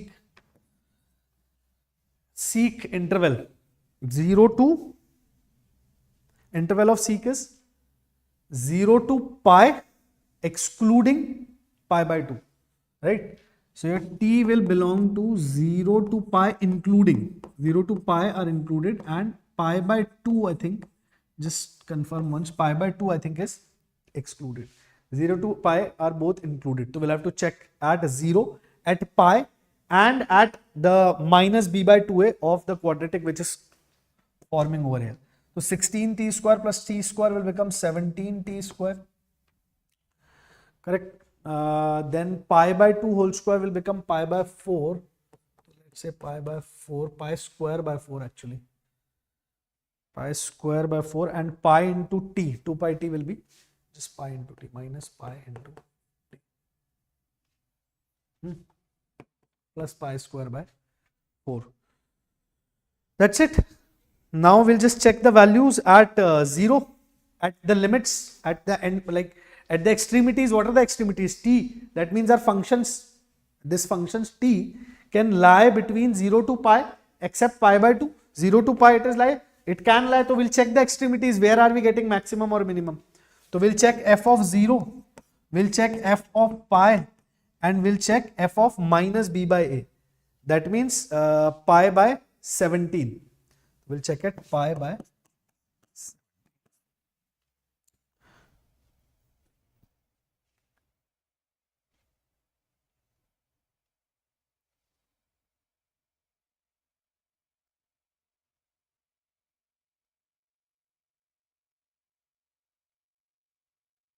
Correct? So at 0, how much are we getting? Pi square by 4 by sec square 0, no? So not a problem, pi square by 4 directly we'll get. So this is definitely your minimum. Now what do you have to find? Minimum and maximum, sum of minimum and sum of maximum. So minimum, so we'll get at this, pi minus b by 2a, b by 2a. So 34 it will be. Right? This will give you minimum, right? And maximum, I think pi square by 4, because pi will come out to be negative, right? 17 pi square minus this will come out to be negative. This will come out to be 16 pi square plus pi square by 4. Correct? 16 pi square plus pi square by 4. This is coming more than this. Oh, this will be maximum. This will be your maximum. This will be your minimum. From here you'll get minimum, and here you'll get maximum. This value will be your minimum and this value will be your maximum. From these two you have to check. So this one you can find 17 pi square by 34. Right? This is your minus b by 2a. Correct? At this one you have to check, at the extreme endpoints you have to check. To check this one is minimum, this one is maximum. What do we have to find? Sum. Sum will come out. Acha, answer is not given only. So find the sum, that's it. The maximum you have already, and minimum just put pi by 34 over here. Seek of pi by 34. You'll get your answer. Chaliye. Okay. Answer is not given.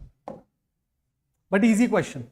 That was also not a difficult question, or we cannot categorize that also as an not very difficult or something. You just need to know the ranges of inverse trigonometric functions. All the ranges should be very thorough and very clear with you. Now, a circle of radius 2 touches the coordinate axis in second quadrant and a variable circle. Great. This question looks nice. This question looks nice. Only language, but they have played with the language over here. What are they saying? If we simply think, na, it's just about two circles, right? They didn't include anything else. So question, if we categorize it on the basis of topic wise, so this is circles ka question, and in circles this is supposed to be an easy question. A circle of radius 2 touches coordinate axis in second quadrant. A variable circle with center 2, 5 cuts the given circle in 2 points. Find the possible range of values of radii of variable circle. See, basically there is one circle which is in second quadrant. That means somewhere over here, which touches the coordinate axis. Okay, this touches the coordinate axis. And there is one more circle, the circle of radii 2 touches the coordinate axis in this radius is 2. So coordinates will become minus 2, 2. Center will become minus 2, 2. If radius is 2, so a circle touching the coordinate axis, you know, right? How to write the center of that radius will become minus 2, 2. Minus 2, 2. Now, one more circle is there, variable circle with center 2, 5. So 2, 5 will lie somewhere over here. Let's say 2, 5. This is the center, and circle is over here cutting at the 2 points. Let's say some circle is there cutting this circle at 2 points. Center is 2, 5.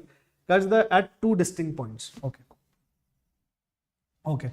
So how can we think about this question? One thing which we can say is, bhai, what is it asking? It is asking you find the possible range of values of radius of variable circle. So this variable circle, if it wants to cut the small circle, it's just asking about your imagination. If this green circle wants to cut the small circle, its radius should be either more than 5 minus 2. 5 minus 2. Correct? Its radius has to be either more than 3 or its radius has to be less than 5 plus 2. By this big circle can go this bigger or it can go this small. Correct? 2 circles. I think this only is given.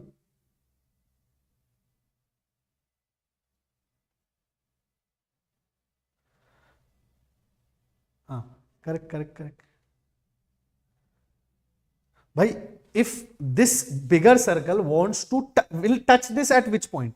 If it will touch it for radius equal to 5 plus 2, right? It will just touch it, and it will cross it for radius equal to 5 minus 2. So your find the possible ranges of values of radius of variable circle. So R will be less than 7, more than 3. That's it. Just by diagram itself, looking at the diagram itself, you can understand. Reply Sai Shivani. I also got the same. Okay, these people are talking. Did you get my point? By maximum radius for cutting it can be 5 plus 2. The radius of it, this one can be maximum 5. Correct? If it is cutting, because this is touching only, no. So maximum radius can be 5. If this point also, this green point also touches the axis, then maximum radius of this can be 5. So minimum it has to be 5 plus 2, that means 7 for reaching here. Maximum radius it can be 5 plus 2. Minimum radius can be 5 minus this 2. That can be equal to 3. Right? Otherwise, algebraically or with equations and all, it will take time. It will take time to solve this. So I think this is the perfect way of understanding this. Let's check the answer also. 3, 7, right? Minimum can be 3. This same type of question has been asked so many times in JEE. Same type. And while doing circles class also, we did these type of question. R1, we can use that condition also. C1, C2 less than R1 plus R2, greater than R1 mod of R1 minus R2. But same thing we are doing. No? We can just simply understand. Maximum it can go 5 plus 2, that means 7 radius. It will go outside this. If it wants to cut at 2 points, minimum it should be over here or maximum it should be over here. So radius should be less than 7 and greater than 2, greater than 3, 5 minus 2. Yes, sir. Great. 3, 7. Minus 1, 12 and minus 1, 14. Length of lattice rectum. What is length of lattice rectum? 2a square by b. 2a square by b is the length of your lattice rectum. A is smaller one. Okay.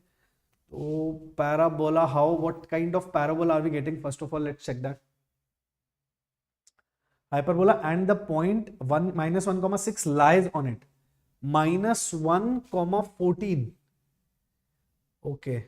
So minus 1, 14 and minus 1, minus 12 are focus of a parabola, and these two are focus. Okay, chaliye. So I think this kind of hyperbola it is, right? This is your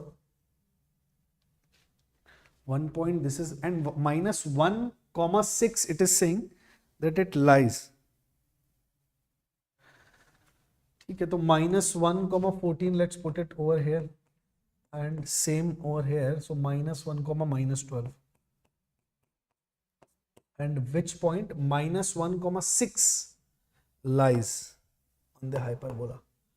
It lies. So minus 1, 6 will lie over here. Right, positive side. Obviously, it will lie on this part of the hyperbola. Find the height of lattice rectum. So what will be 2 times of BE will become how much? 14 plus 12. By this 14 plus this 12, 2 times of B into E will become 28.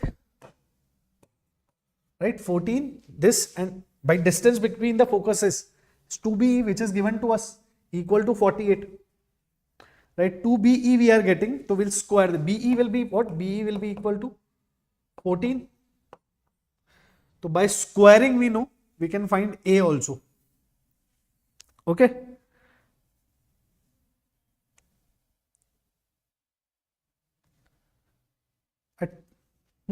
BE will come out to be 14, and by squaring we can find A. I don't think any problem in this question.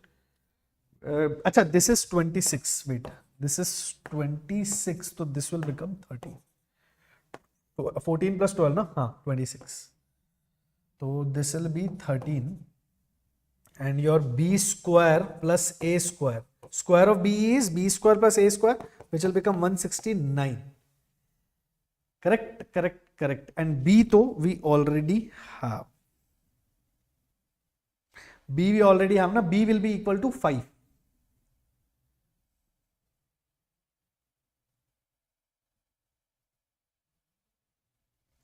By the center we can find now. Why am I saying B equal to 5? Because center to will be able to find minus 1 plus minus, or minus 1 minus 1.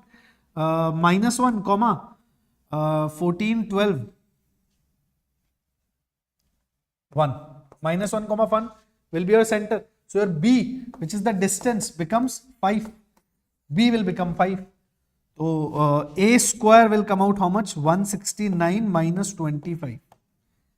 Right, this is what they are asking. 2A square by B, that means 2 times into 165 minus 25, 169 minus 25. 4 144 to a square upon b, which is 5. This should be your answer.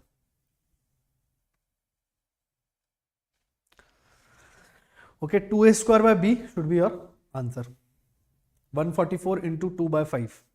Correct? No, b directly will come out to be 5 because this center we can find, and this distance will become your b. That will be equal to 5.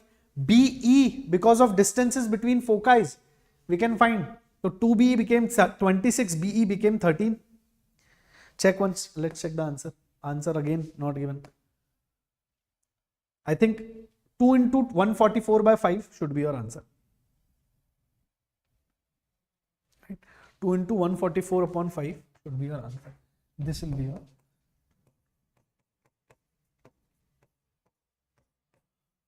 Right. This should be your answer. Check once. Verify once again. What is it saying? That I'm overjoyed because I feel that all my answers were correct except one. Wow, amazing, Indian masterpiece. That's very good. Very good. Okay.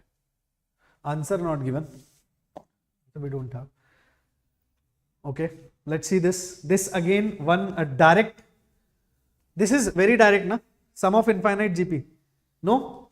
What is it given? 8 is equal to what? 3 plus 1 by 3 plus 3 by 4 plus 3 by 4 square plus 3 by 4 cube. Correct? This is 1 plus 1 by plus what is written? P by 4 plus P square by 4 square. This is your infinite GP. Two infinite GPs are given. Value is given to you equal to 8. 8 is equal to what? A upon A minus R, that means 3 minus 3 by 4 plus A upon A minus R, that means P by 4 minus P. On 0 it will 1 minus P by 4 it will become, no? 1 minus P by 4. Acha, here also I wrote 3 kya? 1 minus P by 4. A upon 1 minus R, 1 minus. This value you are supposed to find. That's it. So we can solve if you want. 4, 3, 12. This will become.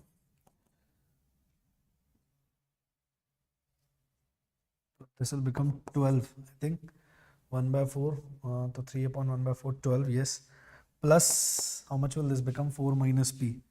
So 4P upon 4 minus P. Correct?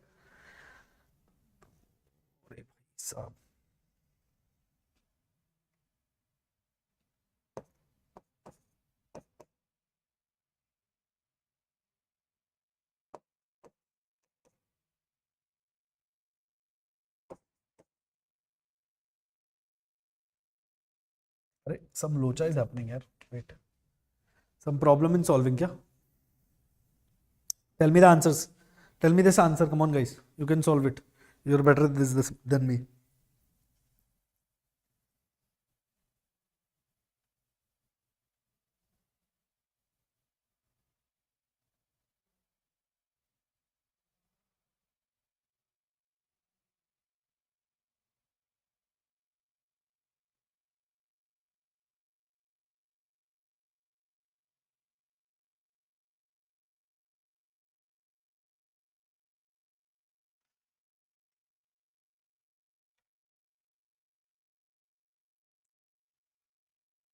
One mistake we are doing. P by 4 over here.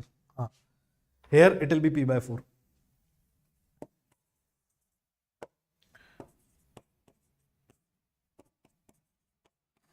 So P by 4 को X लेके और somehow you solve the answer you will get.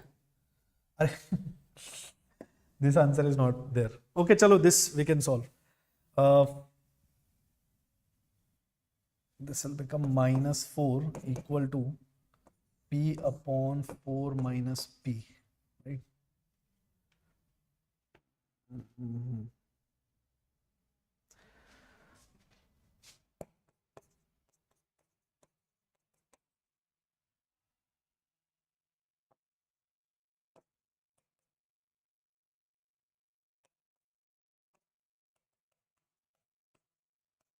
16 by 3 we are getting. Check the calculation once.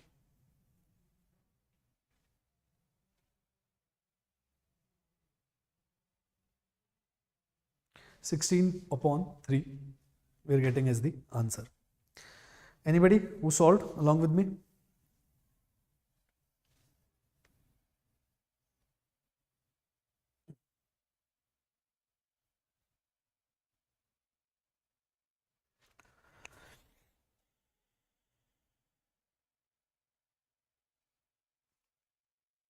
Do we have any more?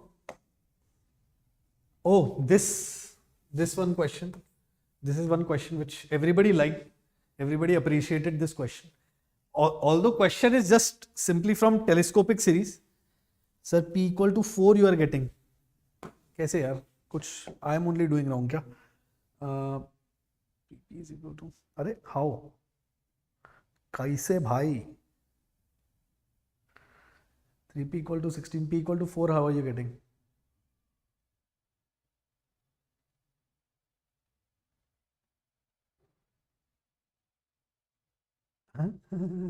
How are you getting P equal to 4 भाई? नहीं, some other answer is possible. 4 though it's not, I don't think so. Maybe I only have done something wrong somewhere. But this is simple question, right? Two series, both are infinite series. So you can solve this type of question, not a problem. P equal to 4. Okay, let's see. Chaliye. Now this particular question, although question is of telescopic series only, like if you are very well practiced with telescopic series, then this question was kind of a bonus only for you, right? If you are very well to do with telescopic series, then this question though you could have solved very easily. Here only thing is that they are asking about 1 upon TR, 1 over TR. 1 over TR they are asking about. Generally if they ask about summation of TR, no, then we cannot call it that calculative, but here they are asking about 1 upon TR. So how? 2R minus 1, 2R plus 1 over here. Now, first of all, whenever this type of question comes, for further also, remember if this type of question comes, always find Tn. Here they have not given Tn, here they have given summation. So what is Tn? Now this is what? This is your Sn. And we know that Tn is nothing but, nth term is nothing but Sn minus S of n minus 1. Sum of n terms minus sum of n minus 1 terms. If we do, we get Tn. So first objective should be to make Tn over here. If you see this type of question, then first objective should be Tn. What will be Tn? So Tn will be Sn, that means this same thing, 2r minus 1 into 2r plus 1 into 2r plus 3 into 2r plus 5. This will be your Sn, 64 minus, here only you have to put n minus 1. So 2 of r minus 1 minus 1 into 2 of r minus 1 plus 1, like this, right? First you'll have to find your Sn. So 2r, I think you'll be easily be able to find, because 2r plus 1 will come out common over here. I think 2r minus 1 plus 1 or minus 2 plus 1 to minus 1. 2r minus 1 will come out to be common.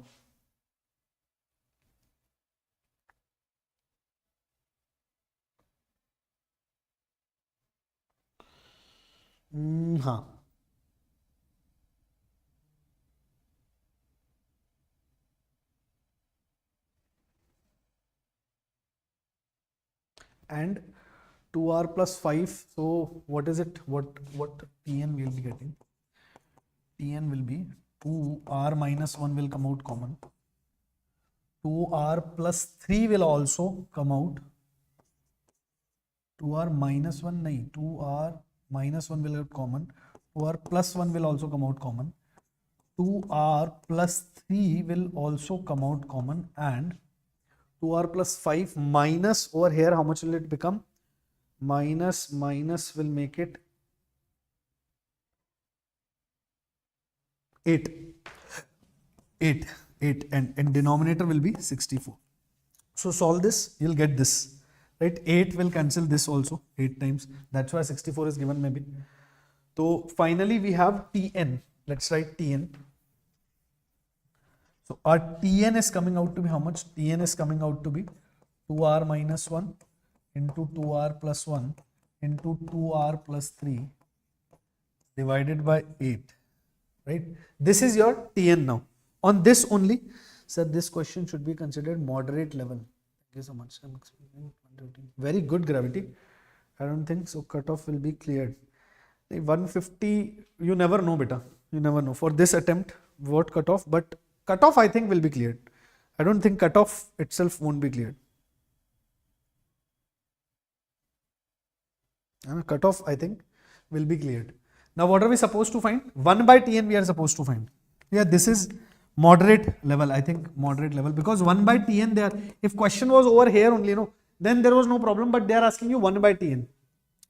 So this is your 1 by Tn. 8 by 2r minus 1 into 2r plus 1 into 2r plus 3. This is your 1 by Tn.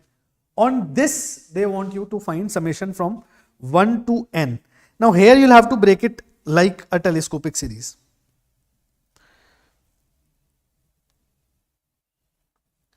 So how will you break 2r plus 3 minus 2r plus 1 if you do? Nahin, it won't break. You'll have to think here how to break it into a telescopic series. So here what you can do, 1 by Tn, how will you write? In numerator you want 8, na?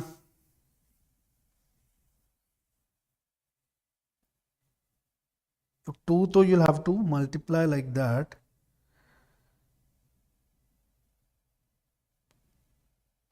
Ha, 1 by 2n 2r plus 1 into 2r minus 1 minus 1 by 2r plus 1 and 2r plus 3. Check once. Are we able to break it like this? Check. Yeah, 4r square here also 1. Yes. We are getting 1. We are getting 1 in the numerator. Can we break it like this?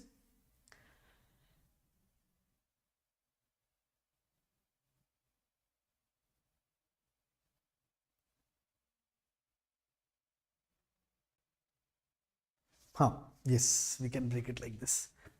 On this, we can apply summation. On summation on this, if we'll apply from 1 to n, not even 0, 1 to n, na? So what are we getting? 1 by 1, wait, let's check only. 1 by 1.3 minus 1 point means multiplication. Minus how much it is becoming? 1 by 3 into 5 minus 1 by 3 into 5. Now it is becoming a telescopic series. Everything will get cancelled, right? Everything will get cancelled if you apply summation over here from r equal to 0 to r equal to, right? This is a pure telescopic series. Everything has started getting cancelled. Last term also, if you want to put, it will be just this only. 2r plus 1, 2n plus 1. This time 2n plus 1 into 2n plus 3. So your sum of Tn just comes out to be, all this will get cancelled, will come out to be 1 by 3 minus 1 upon 2n plus 1 into 2n plus 3. This is your series now. Okay, on this we have to apply limit n tending to infinity.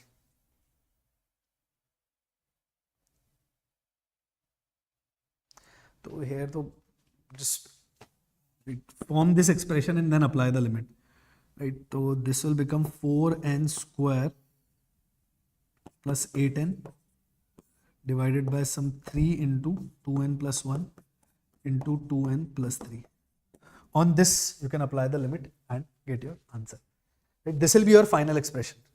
Here only, I think a little bit of brain or a little bit of technique was being used. Otherwise, if you have done telescopic series questions, you will be easily able to identify it, especially the reciprocal ones. Right, good or moderate 78 by 105 will be your final answer. Right, I think that only will get, yeah. 78 by 105 will be your final answer. Okay. This is a good level of question. Let's see. A triangle, easy question. This one is easy or direct question, can we say? The triangle with vertices, these is reflected by this line. Find the centroid of the reflected triangle. Now here, stupidity can be that you are trying to find out the image of each and every point. Right? You have learned this in coordinate geometry, that centroid, directrix, focus, their mirror image will also be there along the same line. If you are making the mirror image of some figure, then every point's mirror image will be there along the same line. Right? So here, centroid of triangle will be what? First, find the centroid of this triangle. What will be the centroid of this triangle? 3 plus 1 plus 3 by 3. So 7 by 3. Right? x1 plus x2 plus x3 by 3. 3 plus 1 plus 3, 7 by 3. And 1 plus 3 plus 3, that means again 7 by 3. 7 by 3 comma 7 by 3 will be your centroid. And its image, the image of centroid you find. Image of centroid will lie in the reflected triangle. Image of this centroid in this line will definitely lie in your reflected triangle. So image in x plus 2y equals 2. And image of this will try in reflected triangle. That means alpha minus 7 by 3 divided by 1 equal to beta minus 7 by 3 divided by 2 equal to minus times of, minus 2 times actually, of 7 by 3 plus 14 by 3 minus 2. 7 by 3 plus 14 by 3 minus 2 divided by 1 square plus 2 square, that means 5. This will be your image. Find the centroid of reflected triangle. So just solve this. So how much will this become? 14 plus 7, 21 by 3, 7 minus 2, 5. 5 alpha minus 7 by 3 equal to 5 will get cancelled, minus 2. So alpha will be minus 2 plus 7 by 3. So alpha will be 1 by 3. Minus 6 plus 7, 1 by 3. Alpha will be 1 by 3. And similarly, beta will be what? Beta minus 7 by 3 is equal to minus 2. Minus 4 it will become, divided by 2 is also there. Beta will be minus 4 plus 7 by minus 5 by. This will be your beta. Again, answer is not there. 1 by 3 comma minus 5 by 3 should be your answer. If the calculation is correct, just check the calculations one. The point is that you have to find the image of centroid in the given line. Right? First find the centroid. Otherwise, you will be finding all the 3 images and then the centroid of the image also. That will be a time taking process. So remember this. Sometimes just because of confusion also we can do this. This is also again projection based question. Okay. This question is also not clear so far. The question is not clear. Just a minute.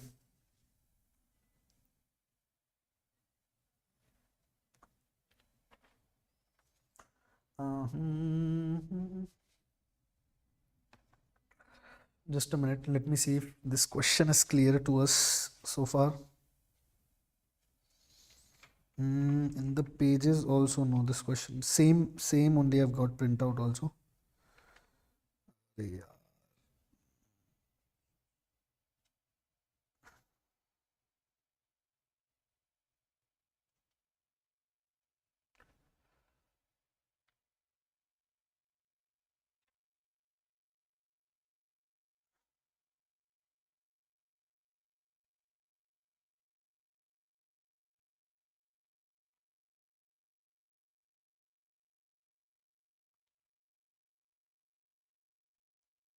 Same only. I don't think there is something not clear over here. All right. Let f of x be real differentiable function such that f of 0 is equal to 1 f of x plus y equal to f of x dot f dash of y plus f of y into f dash of x. Then x and y belongs to real number. Then something they have asked you to find over here, sigma log f of n base e. Okay. So in this case, in this question also doesn't look very trickier to me, looks normal only, but how to do? What we can do in such cases, either take x equal to 0 or y equal to 0. So let's say if we take y equal to 0 over here, what are we getting? If we put y equal to 0, then f of x will become half of f of x plus f dash of x. Because f of 0 is given to you equal to 1. So from here, f dash of x is becoming equal to, basically your f dash of x is becoming, take y equal to 0 in this, and you'll get f dash of x equal to half of f of x. Right, this is what we are getting. So basically you are getting f dash x divided by fx, f dash x by fx. This is what you are getting equal to 1 by 2. Now using this, I think you can find this also, not a problem. And equal to 1 to this summation you can easily find. Okay. Yeah, half. So this will become half of,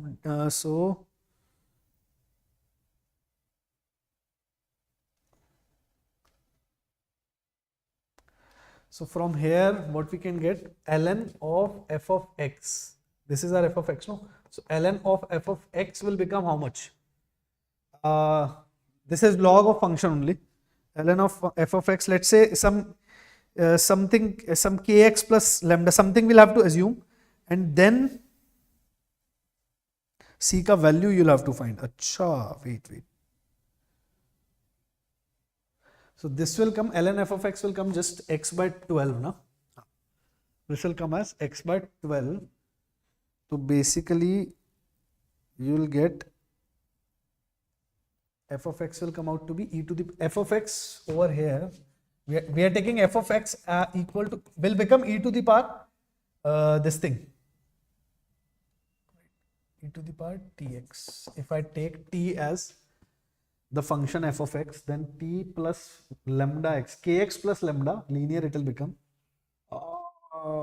Something is missing. From 1 to 12, that means 100. 1 to 100, how much is it given? 100 or something. So this we can do, right? Whatever number is given, it's not visible to me. N equal to 1 to 100 or whatever number it is, right?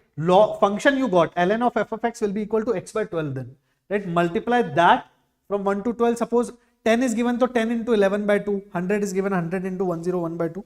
Like that, you can easily find.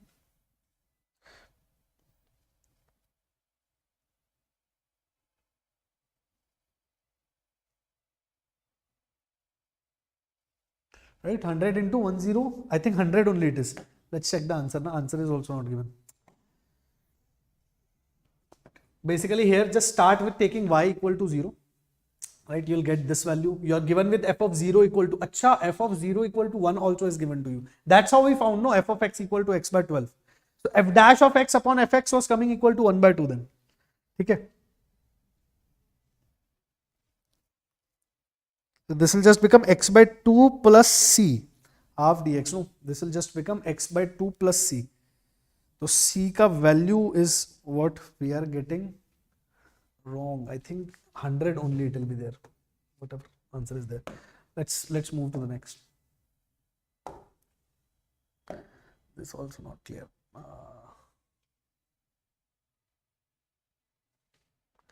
Yeah, this is quite clear. This question looks clear.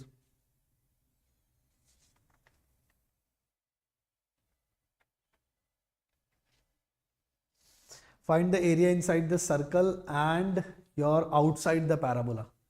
So inside the circle, that means x square plus 12 minus 4 root 3 x plus y square equal to 12. This is your circle.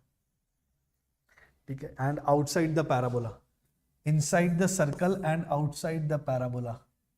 Parabola to is this, and circle, let's say something like this. So this area they are talking about inside the circle, inside the circle and outside the parabola.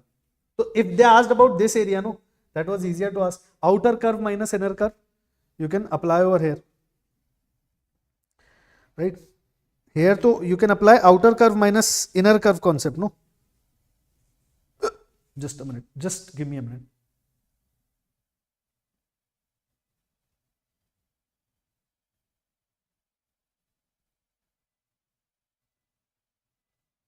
Are you sure, Shiv Karthik, about?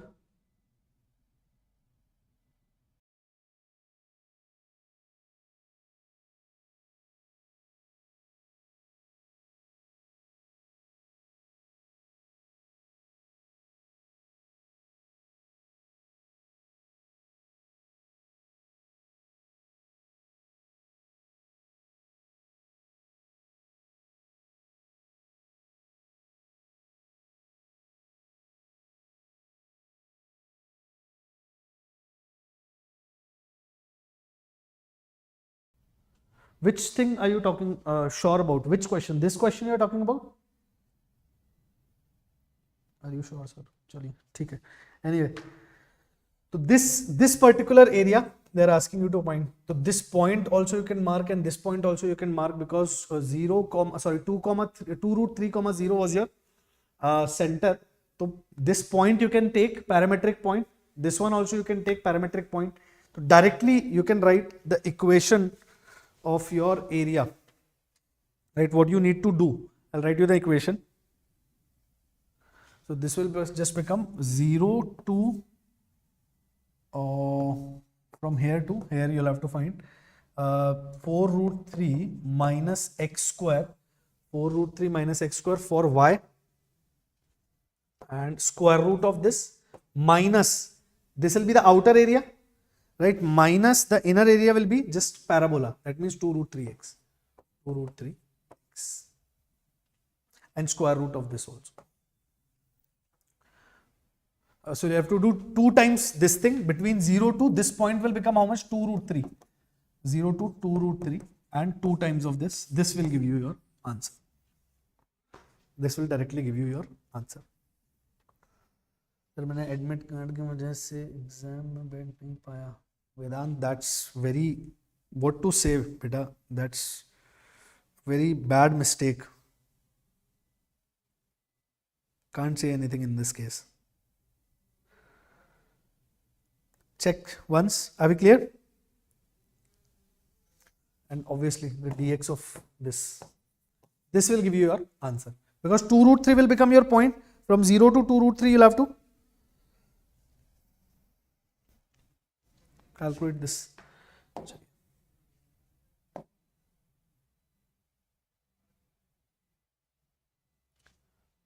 Cut coordinate exit at 3 points which lie on a circle with center -1, -1. Find the area of triangle formed by 3 points. Arey yaar, calculation again.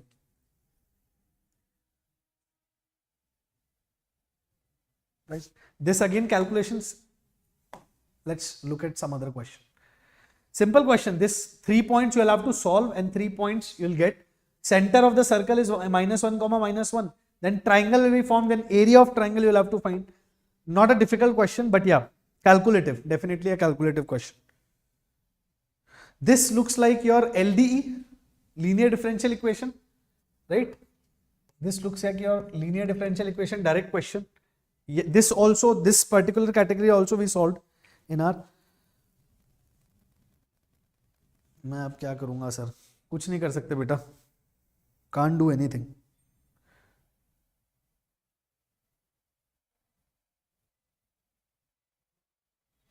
है ना? This is your LDE. In dx by dy, py is equal to q plus py equal to q, like that. So first find integrating factor.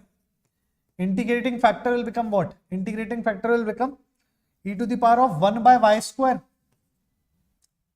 dx. This will be your integrating factor. Then you'll write your solution x into, then correct. This is simple straight away LDE question. We solved in our Saturday's class also. Same type of question. I told you that LDE direct, they can definitely ask you a question, and most probably in the first attempt itself. So this is 1 by y square. Now, acha, so integrating factor we are directly having e to the power minus of 1 by y square. ठीक है. Here, why am I writing dx dy? Right, now we'll write the solution. X e to the power minus 1 by y square is equal to integration of e to the power minus 1 by y square, or e to the power minus 1 by y only. Galat to, wrong to we are not doing. No, minus 1 by y only integrating factor came. No? Yes. This is minus 1 by y only. Y square ka to this will become e to the power minus 1 by y. What is this? Y cube into 1 by y cube dy.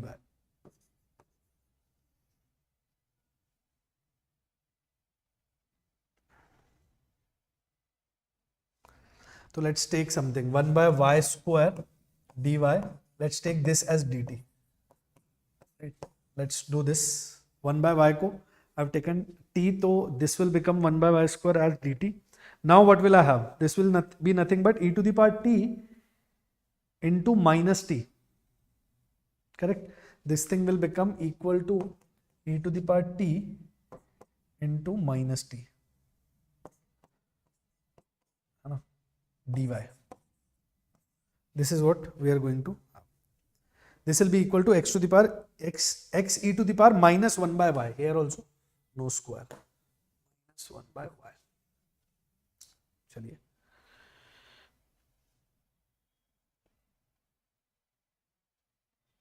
तो t e to the power t minus e to the power t dt. Okay.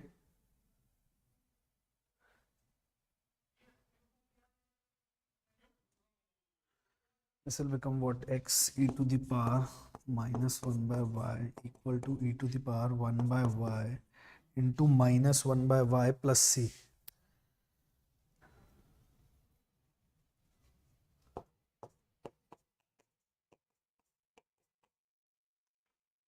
Okay.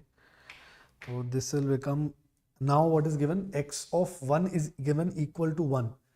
That means x of 1 is given equal to 1. So 1 if we put, we are getting c will come out to be equal to, from here putting x of 1 equal to 1, c will come out to be equal to 1 by e. C will come out to be equal to 1 by e. Now if c is 1 by e, then what do we need to find? X of half. X of half will become how much? 3 minus e. 3 minus e. C minus e, na? Yeah, 3 minus e.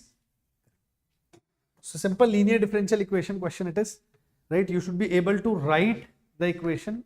The formula you need to remember, right? Both x and y. Linear differential in both x as well as in y. Answer is 2. Pawan Gupta. Answer is 3 minus e. Pata nahi. Check once. E ka value or something else must also be given. Must have been given. Something else also must have been given. Chaliye. So this was the paper of today. The paper was, I'll not call it difficult. I'll not call it moderate also. Moderate also because as the shifts come, like the evening shift, tomorrow's shift, day after tomorrow's shift, paper's level is going to become high. Okay, so be ready for that. And take help and take the suggestions, take the inputs from this discussion also. Solve these type of questions before going to your paper, your attempt. It can be 28, 29. But yeah, these same types will repeat. Right? From every question, learn the concept. Array, what was used? This I have to master quickly. Right? These papers also, these papers discussions also are going to be very fruitful, be very beneficial for you all in the upcoming papers. Right now, we don't have the exact information about the questions, but whatever we had, we showed you which type of questions, what are the levels of question which has come, which areas questions are coming from which areas the questions are coming. So these things are there. Few questions are still remaining to be discussed, which are not clear or which could not reach us so far, but will provide you the complete solutions and will come again for complete discussion and solution after the first attempt is finished. Right now, only for your information and for your help, we are coming to solve these papers or discuss these papers in front of you, so that you don't feel scared or nervous about the upcoming exams of yours. All right then. So that's all. So how you got the paper if exam was online? Beta, students who go for attempting these papers, no, those students try to recollect the questions and they tell us. We don't have the exact papers. We don't have the exact papers. We are asking students only. We are asking the students only. Okay, ji?